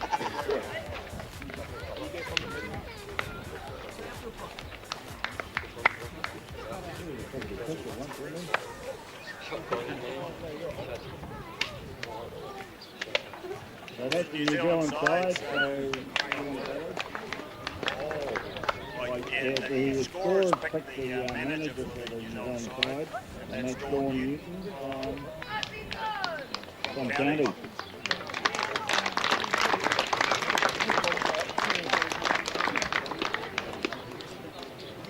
Yeah.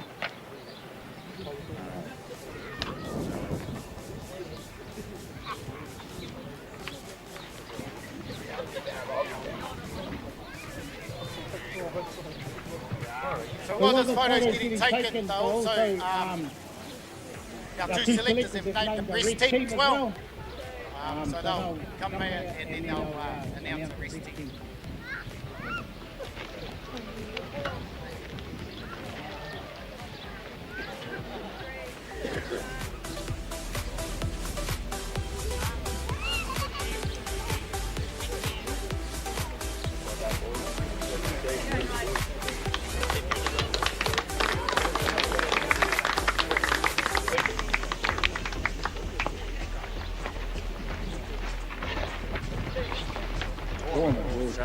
Red team, and I think we should because this age group, you're just on the verge of going into seniors, into the big stuff, and what you do from right now, and these 2 or 3 years, you're going to go forward. I can see so much potential here amongst our players that New Zealand is going right on there again.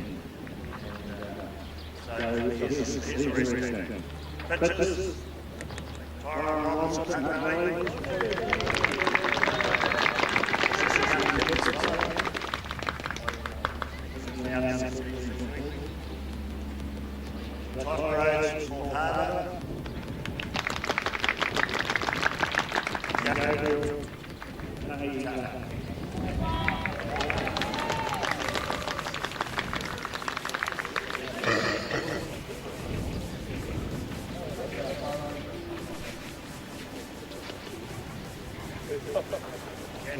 We've got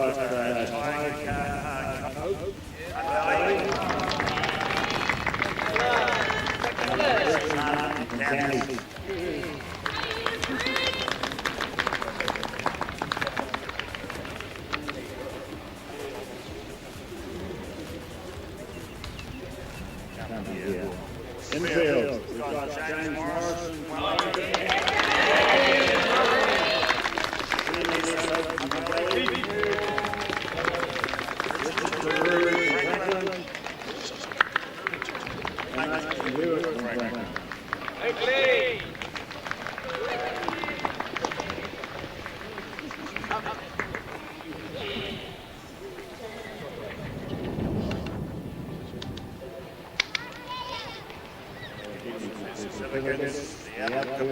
Tyler Twicklin from Auckland. Taylor Dutton from County. Nino Mason from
Come on, let's go. Shoulders to the front, shoulders to the back.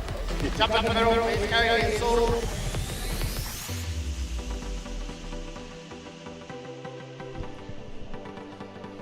Well, there you go, ladies and gentlemen. The 2025 U19 Boys National Championship. It's got a bow on it. Nice tie as well. And it's all wrapped up here from Pukekohe at the Franklin Softball Association. Just want to take a moment to thank the crew, all 14 of us that worked this weekend. Half of the crew down in the South Island, the Waiponamu and Invercargill. The lads down there, new to the crew, Flynn Telfer, Noah Moakiola, was outstanding this week, and we've got a welcome to the crew, Chris Telfer and Rachel Newton. They were outstanding in their commentary. And then Nei Tana Tane, our real specialist down in the Cargill, he was brilliant. Of course, under the tutelage of Gary Rauhihi and Adrian Morrell, the lads did a fantastic job down in the Under-19 Girls National Championship. Congratulations, Hutt Valley running out victors in that one, 7-0. And up here at Pukekohe this week, from Beyond the Dugout, broadcasting on behalf of Softball New Zealand, we had Troy Duncan on the camera with Clyde. He was outstanding this week. Karina Gerby's on the scoreboard for us. Madison Gerby's in production today with Tanisha Hokamo doing the switching. And of course, my friend, Te Moana Maika, and Te Reo colour commentary, my kaiako, to be fair. I've been Jason Gerby's, aka Chopper. I hope you enjoyed the Under-19 National Championship. I'm, of course, on behalf of Whakaata Māori on the YouTube Māori Active platform. It's been our privilege, as always, to have you along for this one. Congratulations to Wellington, 7-5.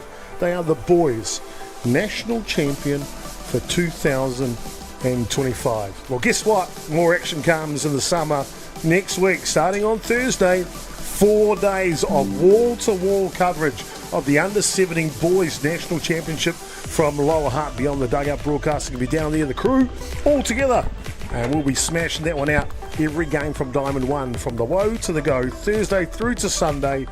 Be sure to tune in. That'll be on Whakaata Māori as well. I've been Jason Gerby's, AK Chopper. As always, be kind to your friends. Merry Christmas, Happy New Year. Thank you, whānau. Thank you, young rangatahi, for what you put on for us today. Hutt Valley are the girls' champions.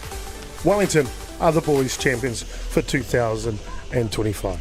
Tēnā rā tātou katoa, kei te hunga whakarongo, kei te hunga mā takitaki, a nei a mātihere e tōhu atu ki a koutou katoa.